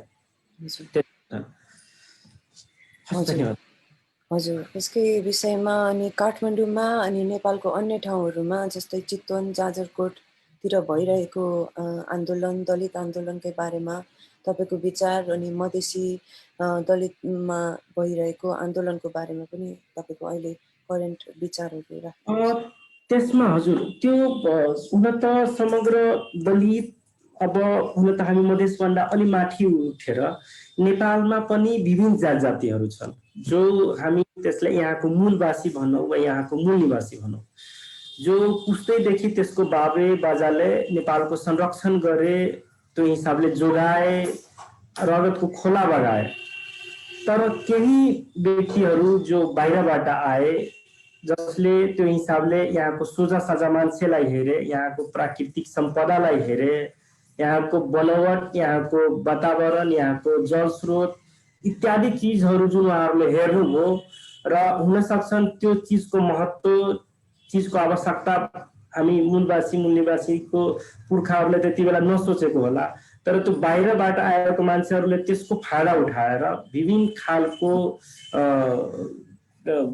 कुरो गरेर वा लोभ लालचमा पारेर होस् वा ठगी गरेर होस् वा विभिन्न किसिमको बहानामा होस् वा झुक्याएर होस् वा पछाडिबाट मारेर होस्, त्यो हिसाबको जालझेल गरेर उहाँहरूको सत्ता आफ्नो कब्जामा लिनुभयो र सबैलाई त्यो हिसाबले गुलाम बन्नलाई, म सिधा सिधी भन्छु गुलाम बन्नलाई त्यो हिसाबले विवश पार्नुभयो। उहाँहरूको इतिहासलाई खत्म गरिदिनु भयो, उहाँको संरक्षणलाई मेटिदिनु भयो, संस्कृतिलाई सखा पारिदिनु भयो, त्यसलाई परिभाषित बेग्लै किसिमले गरिदिनु भयो लगायतको कुरोहरू त्यो हिसाबले छन्। र त्यो हिसाबले हेर्दाखेरि त्यो सबै मारमा छन्, चाहे त्यो पहाडको नबस्ने पहाडी समुदायभित्रकै त्यो आदिवासी जनजाति होस् वा तराई मधेसमा बस्ने यहाँको दलित जनजातिहरू होस्, त्यो हिसाबले सबै मारमा छन् र कहीँ न कहीँ सबैजना ठेचिएका छन्, दबिएका छन्, अवसरबाट वञ्चित भएका छन्, उसको इतिहास, उसको सांस्कृतिक, उसको पहिचान शाखा पारिएका छन्। त्यो हिसाबले पनि अहिलेको जुन घटनाहरू छन्, अब चितवनकै घटनालाई लिँदाखेरि मलाई लाग्छन् जस्तै तराई मधेसको मुसर समुदायहरू हुन्छन् वा अन्य समुदाय हुन्छन्, एकदमै सोझो हुन त गुण पनि छन्, यसले प्रमाणित गर्छन् कि जो यहाँको ओरिजिनलिटी छन् वा आदिवासी जनजाति छन् वा यहाँको मूल निवासी मूलवासी छन्, त्यसको सबभन्दा एउटा अनौठो र प्रमुख गुण भनेको उहाँहरू एकदमै सोझो हुन्छन्, सोझो र इमानदारीता कुटकुटले भरेको हुन्छन् उनीहरूमा। र त्यो हिसाबले पनि जुन चितवनको चेपाङ जातिहरू हुन्छन् त्यस्तै एकदमै हुन्छन् र उहाँहरूले पनि सरकारको दायित्व बन्छन्, राज्यको दायित्व बन्छन् उहाँहरूको संरक्षण गर्नु, उहाँहरूको अस्तित्वलाई मेटाउनबाट रोक्नु वा उहाँहरूलाई एउटा स्थान दिनु, शिक्षातिर डोर्याउनु वा त्यो हिसाबले गर्नु। हुन त उहाँहरूलाई जति बेला उहाँहरूले गुलाम नबनाएको भयो, शिक्षाबाट वञ्चित नगरेको भए वा अवसरबाट वञ्चित नगरेको भए आज उहाँहरूको बराबरमा हुन्थ्यो, त्यसमा कुनै सङ्घर्ष। तर उहाँहरूले त्यति बेला रोकिदियो, दमन गरिदियो, पढ्नबाट वञ्चित गरिदियो, जसको कारणले पुस्ता तो पुस्ता त्यो चिजबाट वञ्चित हुँदै गयो र अहिलेको अवस्थामा आफै उहाँहरूले पुरा गर्नुहुन्छ कि पढ्नुहुन्न भनेर म साधारण उदाहरण दिन चाहन्छु। हाम्रो गाउँघरतिर मैले हेरेको अनुभव गरे अनुसार बाख्रालाई हेर्नु, बाख्रालाई तपाईँ 10 दिन 15 दिनसम्म कुट्नु अनि त्यसपछि लिएर उसलाई राम्रै खाना, उसलाई मनै परेको घाँस लिएर जानु उसको अगाडि, त्यो हेर्ने बित्तिकै भाग्छन्। अब ऊ गल्ती होइन कि ऊ चिन्न नसक्यो घाँसलाई, त्यो चिनिरहेछन्, वास्तविक घाँस हो, यो राम्रो, मेरो मनपसन्द पनि हो, म खान्छु। तर उसले 15 दिन पहिलाको जुन यातना छन्, पीडा छन्, त्यसलाई हेरेर वा सम्झेर झस्किन्छन्, त्यो त्यहाँबाट बाँच्न वा भाग्न खोज्छन् कि म अझै त्यहाँ भने यसले देखाएर मलाई मार्ने हो कि कुट्ने हो कि फसाउने हो कि, अझै त्यो हिसाबले छन्। त्यस्तै हामी आदिवासी जनजाति पनि भएको हो। हामीलाई यतिसम्म थिच दियो, यतिसम्म दबाई दियो कि अहिले जुन उत्थानको कुरो वा अगाडि ल्याउने कुरो वा शिक्षाको कुरो वा स्वास्थ्यको कुरो जुन गर्नुहुन्छन्, त्यसबाट हामी चाहेर पनि त्यो हिसाबले त्यो प्राप्ति गर्न सकिरहेका छैनौँ। किनभने हाम्रो नसल, हाम्रो सोच, हाम्रो मस्तिष्क त्यतिसम्मको दबाई दिएको छन् र जहाँसम्म सोच दबिन्छन् त्यसपछिको त अरू काम गर्नै सम्भव छैन। र भनिन्छन् भनी उदाहरण पनि छन् कि कुनै समाजलाई शोषण गर्नु छन् वा त्यसको अतीतलाई नै भन्नाले जसको विगतको जुन कुरोहरू छन् त्यसलाई उसबाट अलग राखिदिनु वा त्यसलाई अर्कै खालले भाष्य त्यसको बदलिदिनु, जसको कारणले उहाँहरू जानुपर्ने बाटोभन्दा अर्कैतिर जान थाल्छन्। र हामीहरूलाई भएको पनि त्यही हो। जुन हामीहरूले यो देशमा शासन सत्तामा हुनुपर्ने वा राज्यको हरेक निकायमा हुनुपर्ने वा आफ्नो पहिचानको मा स्थापित हुनुपर्नेको साटो हामी अहिले अर्कै बाटोतिर छु। अहिले हामी भोग, शोक, रोग र जग्गा, नागरिकता यस्ता आधारभूत आवश्यकतामा हामी अल्झेर बसिरहेका छौँ, जुन कि यो हाम्रो बाजे वा हाम्रो पुर्खाले अर्जेको सम्पत्ति थियो, जुन कि अधिपत्य वा त्यो हिसाबको भोग सेवन हामीले गर्नुपर्ने थियो, तर त्यसबाट हामीहरू विमुख पारिदियो र अहिले त्यो हिसाबले विभिन्न खालको योजनाको कुरो गरेर लोलाच दिइरहेछ। त्यस्तै शिकार भएको त्यहाँको चपाङ बस्ती हो। पुस्तौदेखि बसिरहेको ठाउँमा जसको न त्यहाँ कुनै उसले कसैको लागि न मार्न गएको छ, न कसैको विरोध गर्न गएको छन्, न कसैलाई आरोप प्रत्यारोप उसले गरेका छन्। निमुखा छन्, जति खाएको छन् वा भोकै बसेको छन्, कसैलाई दोषारोपण गरेको छैन।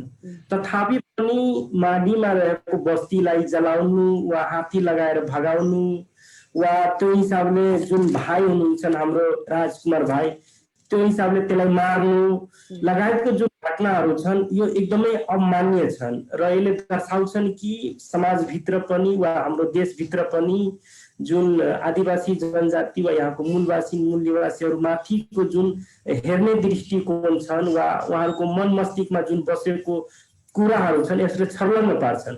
उहाँहरू अहिले पनि चाहँदैन कि उहाँहरू अगाडि बढोस्, उहाँहरू राम्रोसित बसोस्, खुसी साथ बसोस्, अहिले पनि चाहनुहुन्न। अहिले पनि उहाँहरूको आउने पुस्ताको मस्तिष्कमा यिनीहरू गुलाम हो, हामीले भने अनुसारको गर्नुपर्छन्, हामीले जहाँ राख्छौँ त्यही बस्नुपर्ने हुन्छन्, हामीले जे भन्छौँ त्यही गर्नुपर्ने हुन्छन्, अहिले पनि सोच र मानसिकता कुटकुटले भरेको छ।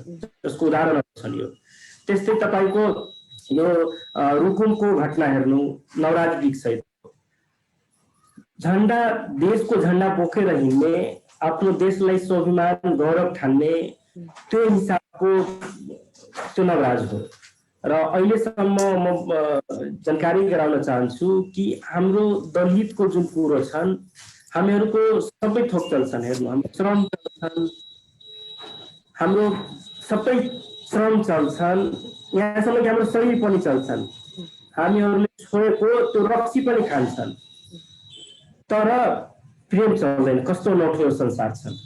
अनि त्यसलाई जातिको आधारमा वा ऊ दलित भएको कारणले वा बिक्क भएको कारणले एउटा अलिक उच्च जातिको केटीसित कसरी बिहा गर्न सक्छन् वा कसरी उसलाई राख्न सक्छन्, हामीहरूको मान मर्यादा, हामीहरूको जुन कुल छन् वा हामीहरूको जुन मान सम्मान छन् त्यो घटिन्छन्। यसले हामीहरूलाई बेइज्जत गरिदिन्छन् वा हाम्रो सम्मानप्रति आँच ल्याउँछन्। त्यस्तो भावना उहाँहरूले आफैमा विकास गर्दै गइरहनु भएको छन् र जसको कारणले उहाँहरूले नवराज विक भाइसहित 6 जनालाई नरसंहारै गरेको छ। त्यो पनि 1-2 जनाले होइन कि पुरै गाउँले नै। त्यसले स्पष्ट रूपमा पार्छन् कि जो कोहीले अहिले छुवाछुत राष्ट्रमुक्त भइसके वा जातिपात छैन वा त्यहाँ हिसाबले कुनै किसिमको भेदभाव छैन वा शोषण छैन जुन भनिरहनु भएको छन् त्यो भ्रम मात्र हो म भन्छु। अनि यदि त्यो साँच्चीकै भएको भए नवराज बिक जस्तो चितवनमा भएको जुन चेपाङ बस्ती छन् त्यो राजकुमार चेपाङको मृत्यु लगायत जुन तराई मधेसको दलितमाथि निरन्तर जुन घटिरहेको घटना त्यो अवश्य हुँदैन थियो र एउटा समतामूलक समाज हुन्थ्यो, समृद्ध समाज हुन्थ्यो, सबै एक आपसमा भाइचारा गरेर अगाडि बढिन्थ्यो। तर त्यो सम्भव अहिले भएको छैन। जति पनि शिक्षित पुस्ता अगाडि आए पनि उहाँहरूले आफ्नो परिवारबाट, आफ्नो पुस्ताबाट वा आफ्नो अग्रजबाट त्यो कुरोहरू पनि सिक्दै गइरहनु भएको छन् र जसको उहाँ नयाँ पुस्ता आए पनि हामीहरूलाई दबाउन खोज्ने वा हामीहरूलाई गुलाम बनाएर राख्ने, हामीलाई भोट बैंकको रूपमा बनाउने वा हामीहरूको शरीर शोषण गर्ने, श्रम शोषण गर्ने, अवसर दिनबाट रोक्ने लगायतको कुरो उहाँहरू पनि त्यो अनुसारले नै सर्दै आएको छन्। जसको कारणले तराई मधेस पहाड हिमाल जहाँसुकै भए पनि यी वर्गहरूमाथिको दमन शोषण वा छुवाछुत वा भेदभाव वा अतिक्रमण त्यो हिसाबले छैन भन्ने कुरो कसैले पनि भन्न सकिँदैन। त्यो अहिले पनि छ र यो निरन्तर रहन्छन्, किनभने त्यो हिसाबको संरचना वा राज्यको दायित्व त्यो हिसाबले विकास गर्न सकेको छैन अहिले पनि म भन्छु। र जहाँसम्म देश दलितको कुरो छन्, अहिले पनि तपाईँ हेर्नुहुन्छ भने यो बिचको घटना मात्र हेर्नुहुन्छ भने रोशन रामको गरेर 11 जनाको हत्या भएको छन् तराई मधेसको दलितमा, जसमा राज्य पक्षबाट त 2 वटा नै भयो, जसमा शम्भु सदा र राम सदा छन् र अरू जुन घटना छन् त्यो हिसाबले गैर राज्य पक्षबाट भन्नाले समाजले गरेको त्यो घटना हो। त्यो पनि त्यसको भित्रको कारणहरू खोतल्दाखेरि एकजनाले मुहियानी त्रिभुवन रामको जुन घटना छन् उसले मुहियानी जग्गा जित्यो, सही बात छ। मुहियानी जग्गा नेपाल सरकारको जुन व्यवस्था छन् त्यसले आधी लिन्छन् र त्यो अनुसारको सदुपयोग गर्छन् र त्यही सदुपयोग अब उसले गर्न सक्ने भयो, मेरो मान सम्मान घट्ने भए त्यो हिसाबको जुन महसुसीकरण गर्नुभयो वा यो दलित भएर अब अगाडि आउने भयो, म उसको अगाडि तल्लो हुने भयो, जुन संकीर्ण सोच जुन आयो मान्छेमा वा त्यो व्यक्तिमा, जसको कारणले हत्या हुन गएको त्रिभुवन रामको। अहिले समाजमा यस्तो किसिमको जुन सोच छन्, प्रतिष्ठाको कुरो, स्वाभिमानको कुरो लिएर जुन मार्ने प्रवृत्ति छन् त्यो देखाउँछन् त्यसमा। र मार्नुभन्दा पहिला जुन भय हुनुपर्छन् देशको, देशभित्र बनाएको कानुनको, प्रहरी प्रशासनको, त्यो पटक्कै छैन। त्यसको विभिन्न आधार छन्, त्यो पनि कुरा गरौँला। अनि त्यो हिसाबले जसको कारणले त्यो त्रिभुवन रामको हत्या हुन पुग्यो।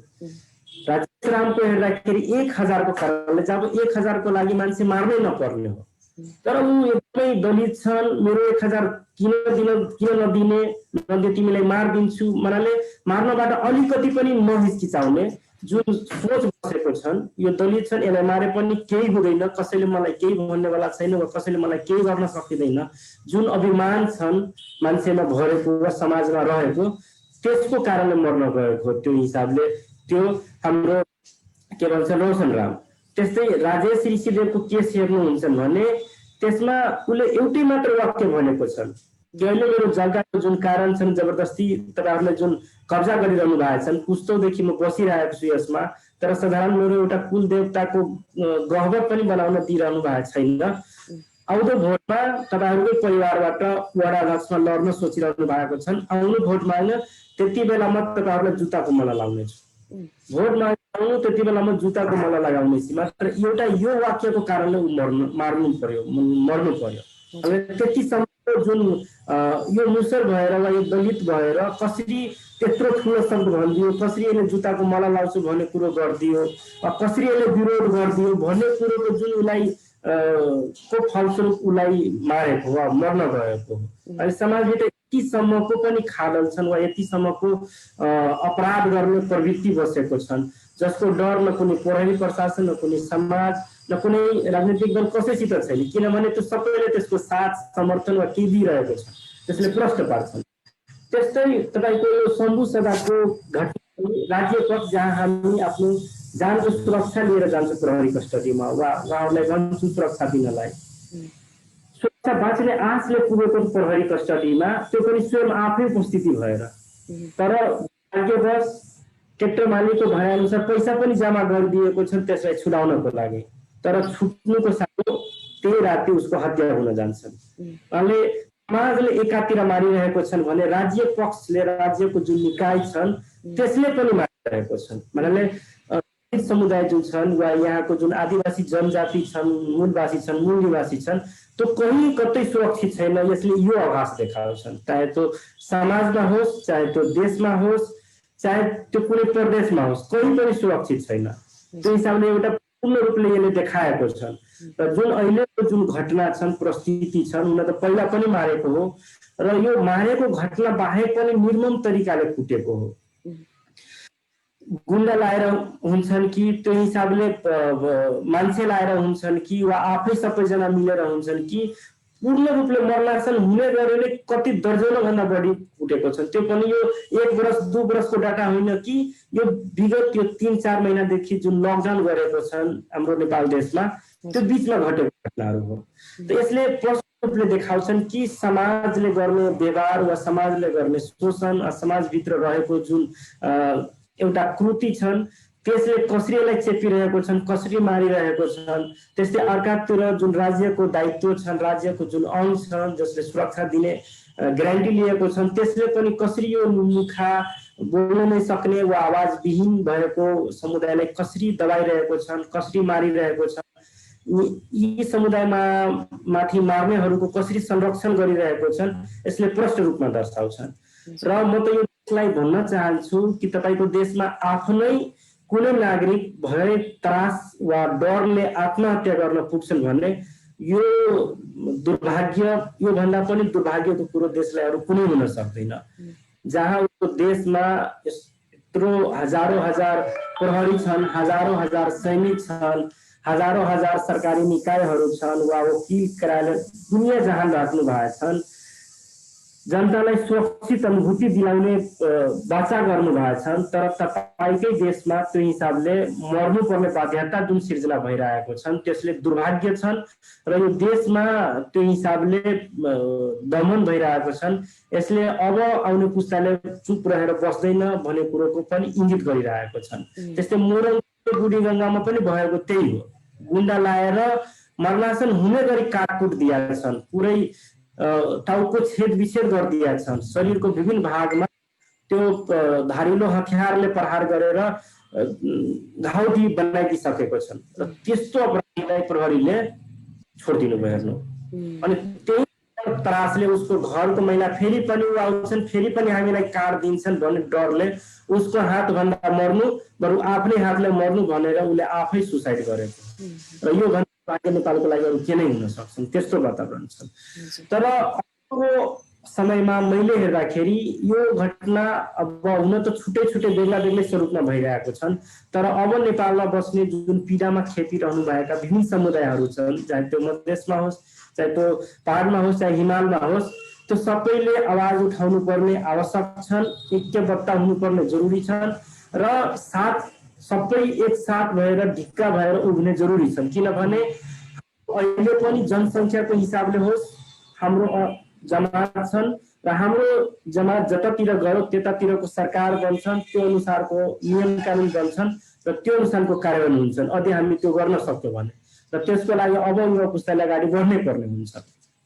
र त्यो घटना छन् र यो घटनाहरूको विरोध गर्नलाई हामीले प्रदेश नम्बर 2 मा संयुक्त दलित संघर्ष समिति गठन गरेका छौँ, जसको संयोजक आज हामी चन्द्रेश्वर दास सरलाई बनाएका छौँ, जसमा चन्द्रेश्वर सादाजी, म लगायत धेरै दलित अधिकार कर्मीहरू हुनुहुन्छ। उहाँहरू र सबैजना आफ्नो ठाउँबाट त्यो हिसाबले पहल गरिरहनु भएको छन् र यो हामी विस्तार पनि गरिरहेको छौँ। जस्तो हाम्रो सिरातिर पनि डाक्टर दिलीप सदा हुन्छन्, वा विश्वकर्माजी हुन्छन्, वा के भन्छन् त्यो चन्द्रेश्वर पासवानजीहरू हुन्छन्, उहाँहरूले पनि त्यो हिसाबले मुभमेन्ट अगाडि बढाइरहनु भएको छन्, समिति गठन गरेर त्यो अनुसारको। सप्तरीतिर पनि उत्तिम लाल राम भन्ने छन्, उहाँहरूलाई अगाडि बढाइरहनु भएको छन्। लगायतको विभिन्न जिल्लामा त्यो हिसाबले साङ्गठनिक रूपमा हामी अगाडि बढिरहेको छौँ र हामीहरूलाई प्राविधिक होस् वा अन्य सेवाबाट पनि त्यो हिसाबले सहयोग गरिरहनु भएको छन्। रूपन्देहीतिर हाम्रो शैलेन्द्र अम्बेडकर सर हुन्छन् वा रक्षारामजीहरू हुन्छन्, लगायतको जुन वकिलहरूको पनि पक्ष छन्, अन्य संरचनाहरू छन् उहाँहरू पनि एकदम रूपमा सक्रिय सहयोग सहभागिता जनाउँदै अगाडि बढिरहनु भएको छ र त्यो हिसाबले अबको आन्दोलन कसैलाई माग्यो भने अब रुक्दैन किनभने तपाईँ हेर्दै हुनुहोला चाहिँ विभिन्न व्यक्तिहरूलाई म जानकारी गराउन चाहन्छु अहिलेको जुन घटनाहरू घटिरहेछन् हुन त पहिला पनि घटे पनि आवाज उठिरहेको थिएन तर अहिलेको एउटा महत्त्वपूर्ण पक्ष चाहे त्यो जुन ठाउँमा घटना घटोस् अब हाम्रो आवाजलाई कसैले दबाउन सक्दैन हामीलाई कसैले रोक्न सक्दैन चाहे त्यो रोशनरामको घटना होस् चाहे त्यो त्रिभुवनरामको घटना होस् चाहे त्यो के भन्छन् राजा श्री सिद्धेवको होस् वा त्यो के भन्छ बुढी गङ्गाको घटना होस् या त्यो हिसाबले हाम्रो सञ्जीवनी कति हस्पिटल जुन छन् त्यो हिसाबले जुन हत्या गरेको छन् त्यो होस् वा त्यो हिसाबले चाहे माडीको घटना होस् चिराङ बस्तीको चाहे नवरात्रिको घटना होस् लगायतको अन्य वा हाम्रो अहिले भर्खरै जुन रञ्जन रामलाई रौथामा मारेका छन् त्यो घटना होस् हामी अब चुप लागेर बस्न सक्ने अवस्थामा छैन र त्यसको विरुद्ध हामी आवाज उठाइरहेका छौँ र त्यो हाम्रो विभिन्न किसिमको सामाजिक सञ्जाल छन् वा पत्र पत्रिका छन् त्यो मार्फत पनि बाहिर त्यो कुराहरू आइरहेका छन् त्यो हिसाबले छ र अब हामी एकताबद्ध गरी अगाडि बढ्नेछौँ हजुर हजुर त्यही अस्पतालको घटनाको बारेमा पनि अलिकति भन्नुहोस् अस्पतालको घटना हेर्दाखेरि त्यो हिसाबको रुक्मणी देवी सादा भन्ने छन् त्यो पनि दलित समुदायको हो उसको पारिवारिक ब्याकग्राउन्ड भन्दाखेरि उसको श्रीमान अन्धो छन् छोरा पनि धेरै छैन मलाई लाग्छन् 14-15 वर्षको होला तर प्रायः यो समुदायमा बाल विवाह हुने भएकोले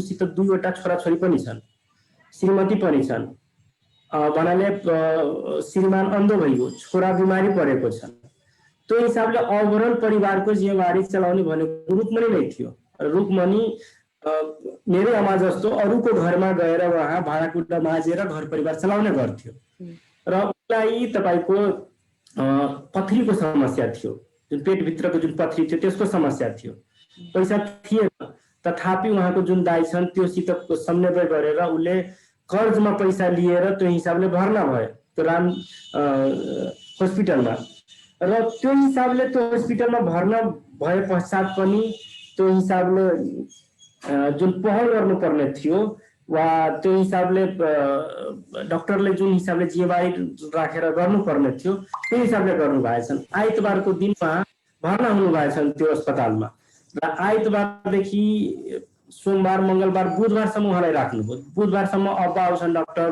भोलि आउँछन् भनेर उहाँलाई बुधबारसम्म त्यतिकै राखिदियो साधारण केही उपचार गरेर बुधबारको दिन उहाँलाई भन्नुभयो कि अब यसलाई अपरेसनै गर्नुपर्ने हुन्छ र अपरेसन गर्नलाई तपाईलाई 60,000 रुपियाँ लाग्छन् र त्यो 60,000 पुर्याउन सक्ने सक्षम थियो तथापि उसले आफ्नो भाइको सहयोग गरेर त्यो हिसाबले उहाँले ल्याउनु भयो पैसा र पैसा ल्याइसकेपछि पनि जुन हुन्छ नि इलाज गरिदिनु पर्ने वा हेलचक्राइ नगर्नुपर्ने कुरो उहाँको अपरेसन 5 घण्टा लाउनु भएछन् डाक्टर सुरवीर चौधरी हुनुहुन्छन् त्यो हिसाबको उहाँको उपचार गर्ने र त्यस्तै त्यो अस्पताल जुन छन् त्यो हुन त यहाँको खाना भएकै मान्छेको भतिजोको हो महासेठ भन्ने छ र त्यसको अस्पतालमा त्यो हिसाबले भर्ना हुन पुग्यो र जसको कारणले त्यहाँ भर्ना हुँदाखेरि जुन उपचार गर्नुपर्ने थियो त्यो हिसाबले भएन र जसको कारणले उपचारकै क्रममा उसलाई गर्नुपर्ने थियो पथरीको उपचार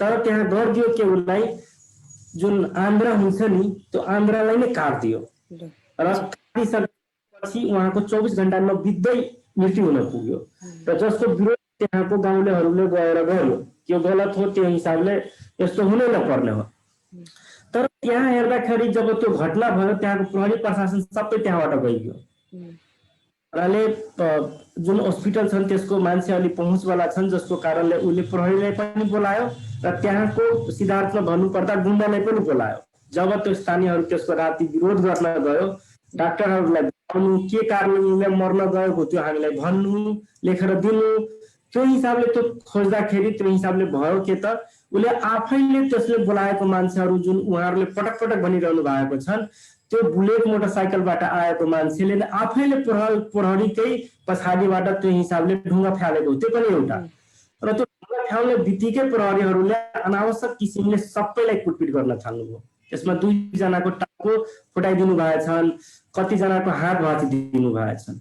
एक त मार दियो, उल्टै प्रहरी प्रशासनले त्यसमाथि कारबाही गर्नुको साटो त्यसको संरक्षण गर्न पुग्छन् र जो गाउँको मान्छेहरू जसको पक्षमा उभिएको छन् वा कुरा गर्न गएको छन् उसलाई पनि समेत त्यो हिसाबले कुटपिट गर्छन्, टाउको समेत फुटाइदिन्छन् र जसको कारणले उहाँलाई गाह्रो बनाइदिन्छन् र उहाँ त्यसपछि उहाँको जुन सब छन् सबपछि बार्गेनिङ हुन थाल्छन् कि हामी उसलाई 1 लाख रुपियाँ दिन्छु। मेरै अगाडि सरले एकजना सर त्यही स्थानीय छन् उहाँलाई फोन गर्नुभएको थियो, 1.5 लाख रुपियाँ दिन्छु हामी त्यो मुद्दाहरूलाई छोडिदिनु। फेरि अरूको कताबाट त्यो मेडिएटर गर्ने मान्छेहरूले हैन 50,000 दिइरहेछन् छोडिदिनु, अब केही नगरौँ भन्ने कुरा गर्नुभएको छ। तर हामी समुदायहरूले बसेर के निर्णय गरे, यो मार्ने क्रम उहाँहरूले पटक पटक गर्छन् र मारेपछि यही पैसा 50,000 1 लाख कुरो गर्छन्। साँच्चीकै एकदम समस्यामा परेको छन्, दुःख कष्ट छन्, त्यो हामी पनि बुझेका छौँ र यस्ता विभिन्न व्यक्ति मनकारी व्यक्तिहरू छन् जसले उहाँलाई सहयोग गर्न सक्छन् त्यति पैसा। र अहिले हामी उसित पैसा लियो भने मेसेज के जान्छन् त कि अहिले पनि नेपाल वा देशमा दलित समुदाय यस्तो छन् जसलाई मारिदिन्छन् र 50,000 1 लाख रुपियाँ दिन्छ भने त चुप लागेर बस्छन् वा मिलिहाल्छन्। मानले जीवनको कीमत भनेको वा उसको के भन्छ नि त्यो उसको दर भनेको 50,000 हो 1 लाख हो भन्ने कुरो मेसेज जान्छ। त्यही भएर हामीले त्यसको कुनै पनि शर्तलाई मानेनौँ। हामीले जुन कानुनी प्रक्रिया छन् त्यसलाई अँगाले र त्यो अनुसारको उसको विरोधमा जाहेर दिया छौँ। हुन सक्छन् त्यसको सत्तामा छन्, पहुँच छन्, पूर्व मन्त्री भएका त्यसको रिश्तेदारहरू छन्, केही गर्नै गर्ला, तर कमसे कम समाज अब चुप लागेर बस्दैन। चाहे जो कोही होस् यस्तो घटना घटाउँछन् भने विरोध गर्छन्, उसको विरुद्ध उजुरी गर्छन्। केही नभए पनि अरू पुस्ताले त्यो सिक्छन् कि साँच्चीकै यिनीहरूले दबाइरहेछन्, घटना यस्तो थियो, यस्तो बनाइदियो, प्रहरी प्रशासनले कारबाही गर्नको साटो उल्टो दबाइदियो भन्ने कुरो त कमसे कम आउने पुस्ताले बुझ्छन्, बाहिरको समाजले बुझ्छन्। तर अहिले हामी 50,000 1 लाखमा मिल्यो भने हामीहरूको जुन समाज वा देश वा बाहिरको मान्छेले जुन हेर्ने दृष्टि छन् त्यो हिसाबले कहीँ न कतै हामी चुकेको महसुस हुन्छ र यिनीहरू पैसामा बिक्ने खालको मान्छे हो पनि मेसेज जान्छन्, जसको फलस्वरूप त्यो सबैलाई व्यवस्था गर्दै उसको विरोधमा उजुरी दिएको हो। त्यहाँको डाक्टरको विरोधमा, त्यहाँको जुन अस्पताल सञ्चालक हुनुहुन्छन् महासेठ त्यसको विरुद्धमा र जसको रिपोर्ट जहाँबाट ल्याउनु भएको थियो उहाँहरूले एक्सरे भिडियोहरू त्यसको विरोधमा हामीहरूले उजुरी दिएका छौँ र प्रहरीको भनाइअनुसार हामी त्यो अनुसार अनुसन्धान गर्छौँ र कारबाही गर्छौँ भन्न त भन्नुभएको छन्।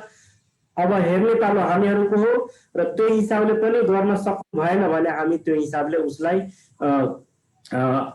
यो लकडाउन खुल्ने बित्तिकै हामी आन्दोलनमा जान्छौँ र त्यसको विरोध गर्छौँ। भले त्यो न्याय मिलोस् नमिलोस् एकातिर छन्, तर अब हाम्रो आवाज दबाउन सकिँदैन तिनीहरू र आशा छन् जस्तै मैले अनुभव गरे अनुसार हिजो नेपाली काङ्ग्रेस सत्तामा थियो, अन्सारी जस्तो रोडखटको त्यस्तो मान्छे जसले कतिजनालाई इँटा भाटामा जिउँदै जलाइदिनु भएको थियो, त्यति बेलामा त केही हुन सकेन, तर अहिले उहाँलाई जे भोग्नु परेका छन्। त्यस्तै आउने दिनमा अहिलेको जुन व्यक्तिहरूले गर्नु भएको छन्, घटनाहरू घटाउनु भएको छन्, यो हाम्रो मुद्दा हामीले दिएको उजुरी त्यो पुरानो हुँदैन। जुन दिन सही व्यक्ति जान्छन्, जुन दिन मानवता भएको व्यक्ति त्यो ओहदामा पुग्छन्, न्यायप्रेमी पुग्छन्, त्यो अनुसारको व्यक्तिहरू शासन सत्तामा जान्छन् भने त्यो मुद्दाहरू फेरि बाहिर आउनेछन् र त्यस्ता व्यक्तिहरूलाई त्यस्ता अपराधीहरूलाई त्यो हिसाबले सजाय हुनेछन् भन्ने हामी आश विश्वास राखेका छौँ र त्यो यो पुस्तामा सम्भव नभए अर्को पुस्तामा पनि अवश्य हुनेछन्, त्यसको पनि हामी जानकारी गराउँदछौँ। धन्यवाद। हजुर धन्यवाद छ, एकदम प्रष्टसँगले जानकारीहरू दिनुभएको छ। अनि जसरी तपाईँले भन्नुभयो राज्यबाट अनि प्रहरीबाटै अनि सम्पूर्ण समुदायबाटै नै शोषण भइरहेको छ। अनि यस्तो बेलामा यो जुन म्युचुअल एड भएको छ, जुन साथीहरू मिलेर नै हामीले पैसाहरू उठाइरहेका छौँ, त्यसको बारेमा तपाईँको के विचार छ? यसलाई केही पोजिटिभ देख्नुहुन्छ कि त्यसमा केही च्यालेन्जहरू देख्नुहुन्छ? त्यसको बारेमा भन्नुहोस्। हस् धन्यवाद। खास गरेर मैले जुन हेरेको जब पीडितहरूको घरमा त्यो घटना घटेको बेलामा जब गएको थिएँ अनि त्यो अवस्थामा मैले महसुस गरेको म त भन्छु एटलिस्ट म जति दुःख पीडा भोगेँ नि एटलिस्ट मसित मेरो पछाडि मेरो आमा हुनुहुन्थ्यो, बुबा पनि हुनुहुन्थ्यो, भन्नाले म एकैचोटि टुरो थिएन। तर उहाँहरू त मभन्दा पनि यति सानो कलिलो बालबालिकाहरू जो बुबाको प्रेमबाट वञ्चित हुनुभएका छन् वा टुरो बनेको छन्, आमाको प्रेमबाट वञ्चित भएका छन्, त त्यो स्वाभाविक पनि मभन्दा पनि धेरै दुःख पीडा भोग्नुहुन्छ। त्यो स्वाभाविक पनि हो आफ्ना दिनहरूमा। र उहाँहरूको जुन पारिवारिक संरचना हेरे घरको मान्छे प्राय जसो सबै मरेको व्यक्तिहरू घरको जो कमाउने व्यक्ति छन्, जसले मजदुरी गरेर त्यो हिसाबले कमाएर घर परिवारलाई चलाइरहेको छ। र म यही सन्दर्भमा अर्को कुरो के जानकारी गराउन चाहन्छु, अहिले पनि हाम्रो मधेसमा यस्तो पनि ठाउँहरू छन् दिनभरि काम गरे बापत 3 किलो गहुँ दिन्छ, भन्नाले जालादारी दिन्छ, त्यो पनि कहीँ कतै आलु पनि दिन्छन्, जुन पेटेटो हुन्छ त्यो दिन्छन्। अब त्यो भन्नु त दिनभरि काम गरे बापत त 3 किलो आलु वनमा पाउने वा जालादारीमा पाउने व्यक्तिले त कसरी आफ्नो जीवन निर्वाह गर्छन् होला, वा 3 किलो धान वा गहुँ वा चामल पाउने व्यक्तिले कसरी आफ्नो दैनिक जीवन काटिरहेको होला, त्यसले एउटा प्रश्न खालको दिन्छन्। उहाँले कति दुःख पीडामा उहाँहरू हुर्किरहनु भएको छन् वा अगाडि बढिरहनु भएको छ। र जब यो पीडितहरूको घरमा पुगे त्यो अवस्थामा पनि त्यो अनुसारको मैले अनुभूति गरेँ। घरको कमाउने मान्छेहरू मरिसके, बच्चाहरू अब पुरै बालबालिकाहरू छन्, वृद्ध आमा बुबाहरू हुनुहुन्छन्, अनि त्यो हिसाबले उहाँहरूले अब आउने दिनहरूमा धेरै नै पीडा, धेरै नै दुःख कष्ट, फेरि पनि त्यो यौन शोषणको कुरो छन्, दुर्व्यवहारको कुरो छन्, मर्ने कुरो छन्, अझै उहाँहरू बढी जोखिममा हुनुहुन्छन् भन्ने महसुस गरे। र जसको कारणले हामी वा मुख्यतः भूमिका भनौँ तपाईँ जेरुसाजी र टासी टेवाजी लगायत हाम्रो सोना खटिकजी, राजरजी र म, जुन तपाईँहरूले यो म्युचुअल एडको मार्फतले जुन पीडित परिवारको लागि जुन पैसा सङ्कलन गर्ने जुन सराहनीय कार्य गर्नुभएको छन्, त्यसको जति पनि धन्यवाद वा पिता जाहिर गरे पनि कमै होला। र जो व्यक्तिले आफ्नो घर परिवारबाट कमाएको पैसा वा आफ्नो घर परिवारको लागि राखेको पैसाबाट पनि कटौती गरेर यो मृतक परिवार वा मरेको परिवारलाई आफ्नो परिवार सरह ठानी जुन सहयोग गर्नुभएको छन्, त्यसको लागि हृदयदेखि नै नमन छन् र धन्यवाद छन् मेरो तर्फबाट पनि र त्यो पीडित परिवारको तर्फबाट पनि। र उहाँहरूले जुन पैसा पाउनु भएको छन् त्यो धेरै हदसम्म उहाँहरूको भविष्यमा आउने पीडा जुन छन् धेरैसम्म लड्न सक्ने हिम्मत दिन्छन्, साथ दिन्छन्, शोषणबाट वञ्चित हुनेछन्। र अहिलेसम्म उहाँहरूले जुन पैसा पाउनु भएको छन् धेरै हर्षित पनि हुनुभएको छन् र खुसी पनि हुनुभएको छन्। र यतिका पैसा कतै कुनै निकायबाट पनि पाएको छैन। र त्यो हिसाबले उहाँहरूको एउटा हौसला पनि थपेको छन् कि हाम्रो समुदायमा पनि हामीमाथि कुनै अन्याय, विभेद, अत्याचार भयो भने मुखले मात्र होइन कि हाम्रो जुन आवश्यकता छन्, बेसिक निड छन्, त्यसको लागि पनि सहयोग गर्ने व्यक्तिहरू छन्, त्यस्तो मानवता भएको व्यक्तिहरू छन् भन्ने कुरोको महसुसीकरण उहाँहरूले पनि गर्नु भएको छन्। र जसको कारणले उहाँहरूले जुन एक्लोपनको महसुस गरिरहनु भएको थियो त्यसबाट बिस्तारै बिस्तारै उहाँहरू बाहिर निस्किरहनु भएको छन् कि हाम्रो पनि जमात छन्, साथ छन्, समर्थन गर्ने व्यक्तिहरू रहेको छन् भन्ने अनुभूति गरिरहेको छन्। र जसको कारणले केही दिन पहिला नै हामीहरूले जुन मलरा सजा जुन भोकको कारणले मरेको हो, साधारण अब नेपाल यस्तो देश छन् जहाँ भोकको कारणले पनि मर्नु परेका छन् मान्छेहरूलाई। साधारण घाँसको पनि एक छाक घाँस पनि खान सक्ने अवस्था छैन, त्यस्तो मरेको मलरा सदाको परिवार। त्यस्तै तपाईँको त्यो हिसाबको रोशन राम जो 1000 को कारणले मर्नु पर्यो, र अर्को त्यो हिसाबको त्रिभुवन राम जसको कमाउने मान्छे नै त्यही हुन्थ्यो, पुरै परिवारलाई बिक्री गरिदिएको छन्, उसको छोरीहरू पढिरहेको छन्। त्यस्तै राजेश ऋषिदेव जो कमाउने मान्छे नै थियो ऊ पनि मर्यो, उसको 3वटा छोरा त्यस्तै एकदम 10 वर्षभन्दा पनि कम एजका छन्।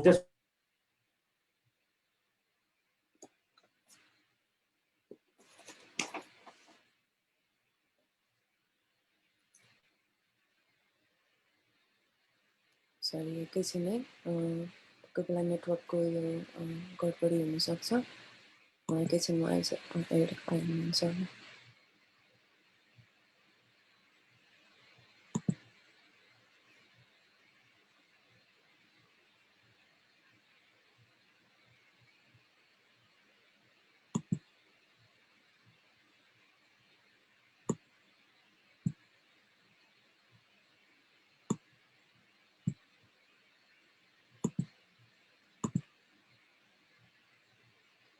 यहाँ अहिले फेसबुकमा आउनुभएको सबै साथीहरूलाई एकदमै धन्यवाद जोइन गरिदिनु भएकोमा, डिस्कसन सुनिदिनु भएकोमा। अनि यति बेला भन्न चाहन्छु यो निरन्तर फन्ड रेजिङको काम भइरहेको छ म्युचुअल एडमा। गोफन्डमा पनि गरिरहेका छौँ अनि नेपालबाट पठाउने व्यवस्था पनि मिलाएका छौँ। हामीले सबै डिटेलहरू यो भिडियोको लिङ्कमा पनि राखेको छौँ अनि मेरो फेसबुकको टाइमलाइनमा पनि छ। यो खोजेर सकेसम्म एकदम सपोर्ट अनि सेयर गरिदिनु भएको होला।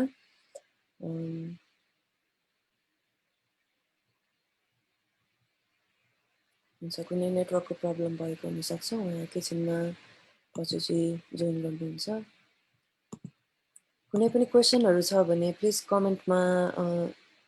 कमेन्टमा लेखिदिनुहुन्छ।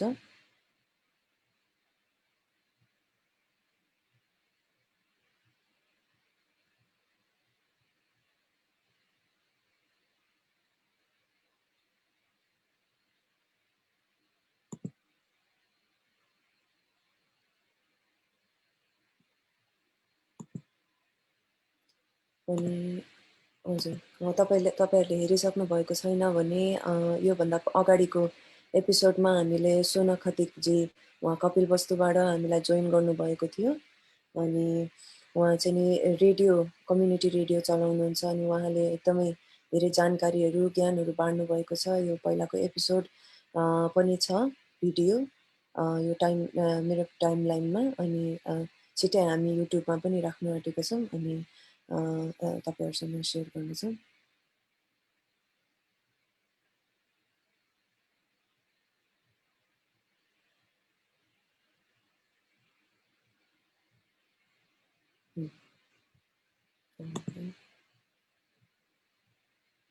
हेलो पछुजी।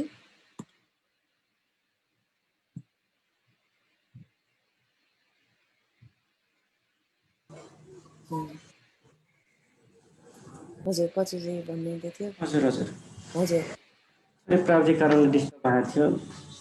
हजुर, केही प्रब्लम छैन, ठिकै छ। अनि हुन्छ, यो हजुर उहाँ परिवारहरूको बारेमा भन्नुहुँदै थियो अहिले अवस्थाहरू होइन।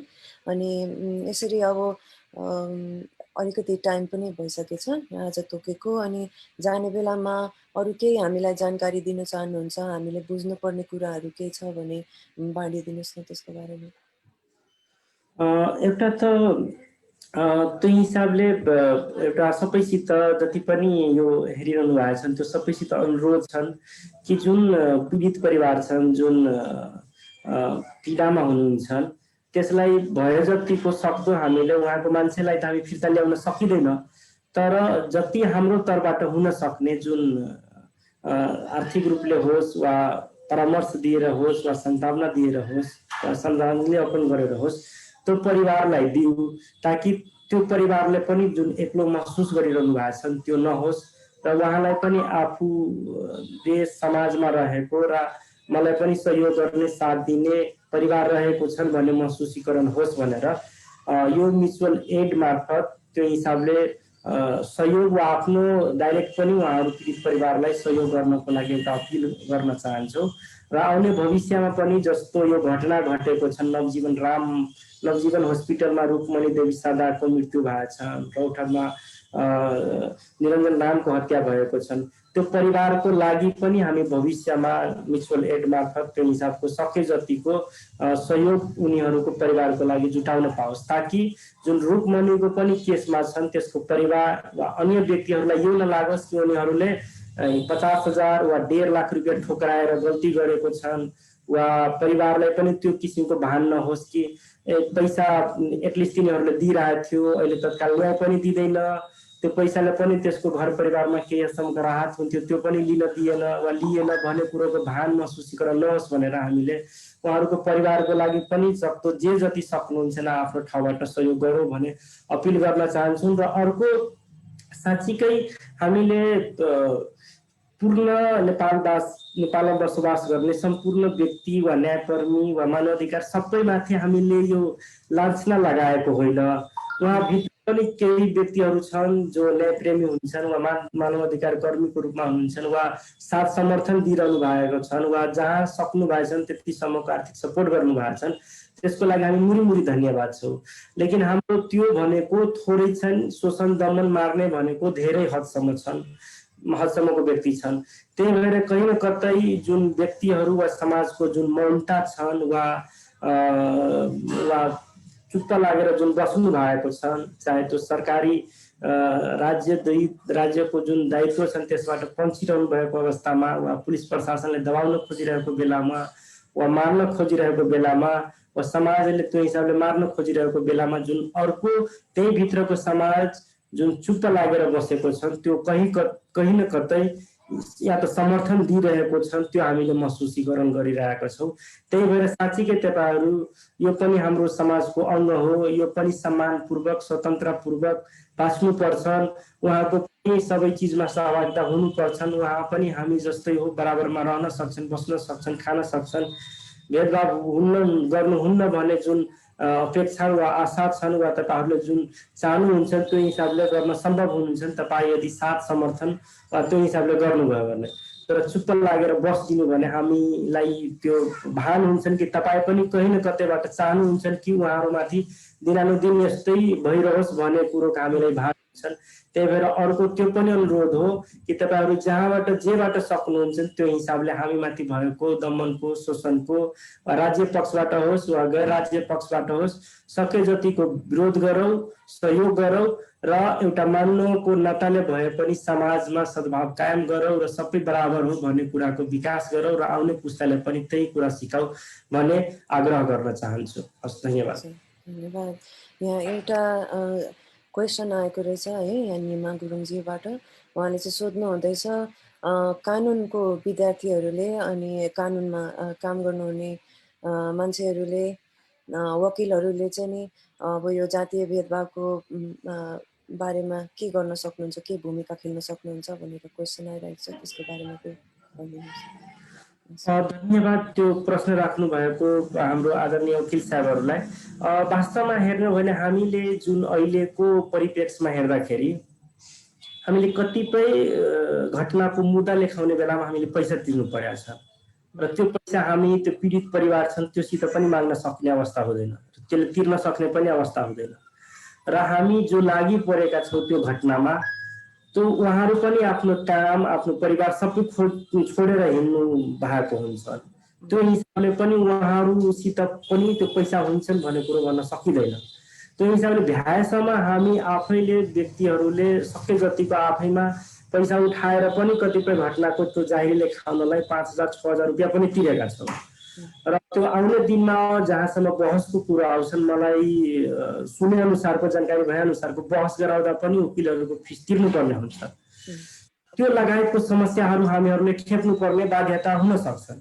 त्यस्तो अवस्थामा यदि निःशुल्क रूपमा हाम्रो लागि कानुनी लडाइँ लडिदिनु भयो भने वा कानुनी रूपमा निःशुल्क रूपमा बहस गरिदिनु भयो भने वा हुन सक्छन् यहाँको जुन ठाउँमा घटना भएको छन् त्यहाँको केही वकिल साहबहरू उहाँको पक्षमा जान सक्नुहुन्छ वा ढाकछेप गर्न सक्नुहुन्छ वा विभिन्न किसिमको यातना डर धम्की त्रास देखाएर उसलाई बाध्यतामा पार्न सक्छन्।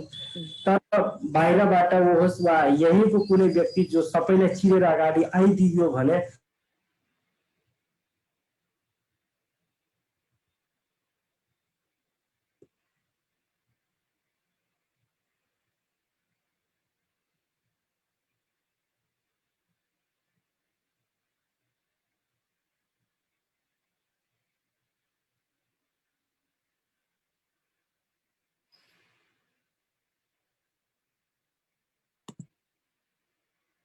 हुन्छ। यो नेटवर्कको प्रब्लमहरू भइरहेको छ फेरि। हुन्छ, आज जोइन गरिदिनु भएको सबैजनालाई एकदमै धन्यवाद छ है।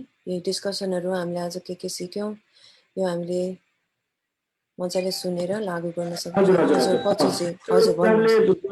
जुन मृत्यु भएछन् रूपमणिको नवजीवन अस्पतालमा जुन आन्द्रा काटेर मारिदिनु भएछन् त्यसको जाहिरी लेखाउन लागि पनि हामीले 4,000 रुपियाँ तिर्नु परेको छ। त्यो पनि संयुक्त दलित सङ्घर्ष समितिमा कुनै त्यस्तै मनकारी व्यक्तिहरूले केही पैसा पठाइदिनु भएको थियो। यो आन्दोलनको क्रममा तपाईँहरूलाई 7 लाग्छन् वा काम लाग्छन् भनेर त्यही पैसाबाट हामीले 4000 रुपियाँ त्यहाँ तिर्न सफल भयो। र त्यस्तै त्यसलाई सबलाई त्यसको घरसम्म लान सक्ने पनि पैसा थिएन उसित। अनि एम्बुलेन्सको पैसा तिरेर एम्बुलेन्स सब वाहनलाई पैसा तिरेर त्यो हिसाबले उहाँले पठाइदिइसकेका छ। र त्यो हिसाबले त्यसमा विभिन्न खालको सहयोग तपाईँहरूले गर्न सक्नुहुन्छ। कानुनी रूपले निःशुल्क सेवा दिनुभयो भने हाम्रो जुन अहिलेको जुन अर्थहरू उतातिर खर्च भइरहेको छन् त्यो जोगिन्छन् र त्यो पैसा हामी पीडित परिवारलाई सहयोग गर्न सक्छौँ वा अन्य कुनै काममा लगाउन सक्छौँ। त्यो हिसाबले पनि उहाँहरूलाई अनुरोध छन्, सके जति उहाँहरूले जुन घटनामा यदि प्रहरी प्रशासनले दर्तै गर्न मान्दैन भने त्यसमा उहाँहरूले पहल गरेर दर्ता गराउनमा सहयोग गरिदिनु पर्यो र जाहेरी लेख्नमा सहयोग गरिदिनु पर्यो र त्यस्तै कानुनी रूपमा निःशुल्क बहस गर्नमा उहाँहरूले सके जति जहाँ आउनुहुन्छन् उहाँबाट भए पनि वा कोही चिन्जानको मान्छे छन् जहाँ घटना भएको छन् त्यही भनेर पनि उहाँहरूले गराइदियो भने हामी धेरै आभारी हुनेछौँ भन्ने कुरो उहाँलाई जानकारी गराउन चाहेर आग्रह गर्न पनि चाहे। हजुर, धन्यवाद छ धेरै नै पशुजी तपाईँको समयको लागि अनि यति धेरै जानकारीहरू ज्ञानहरू दिनुभयो। अनि हजुर हुन्छ। अनि आउने दिनहरूमा पनि यसरी नै हामी एकअर्कासँग काम गर्न सकौँ, एकजुट भएर काम गर्न सकौँ, एकअर्कालाई उत्साह दिन सकौँ। अनि यही कानुनको विषयमा अनि वकालतको विषयमा अर्को पालि हामी अर्को मधेसी दलित महिला वकिल उहाँ जुन हुनुहुन्छ उहाँसँग हामी कुरा गर्नेछौँ अनि यसको बारेमा अपडेटहरू तपाईँलाई दिने नै छौँ। तपाईँहरू सबैलाई धन्यवाद छ जोइन गरिदिनु भएकोमा। अनि पशुजीलाई पनि धन्यवाद छ। अरू केही भन्न चाहनुहुन्छ पशुजी? धेरै धेरै धन्यवाद जुदुसाजी यो समय जोडाइदिनु भएकोमा र धेरै दिन पहिलाको व्यथा जुन सम्झना गर्दाखेरि म आफै सिङ्ग हुन्छु त्यो आज पुनः फेरि त्यो हिसाबले धेरैको माझमा राख्न पाएँ। र जुन म्युचुअल एडमा मलाई जुन राख्न सहभागी गराउनु भएको छ वा टिमको मेम्बरको रूपमा जुन मैले सौभाग्य पाएका छौँ र त्यो हिसाबले उहाँसम्म पीडित परिवारको सम्म पुग्न सकेका छौँ वा त्यो दिएको सहयोग सङ्कलनहरू त्यसको हातमा पुर्याउन सफल भएका छौँ। त्यसको लागि आफू पनि म आफै गर्व महसुस गरिरहेका छौँ र आउने दिनमा पनि यस्तै कार्यमा मेरो साथ सहयोग निरन्तर रूपले रहनेछ भन्ने बाचा पनि गर्दछौँ। Thank you so much. र यो बात सुनिरहनु भएकोमा सबैलाई पनि धेरै धेरै धन्यवाद। हुन्छ, धन्यवाद पशुजी। Thank you so much.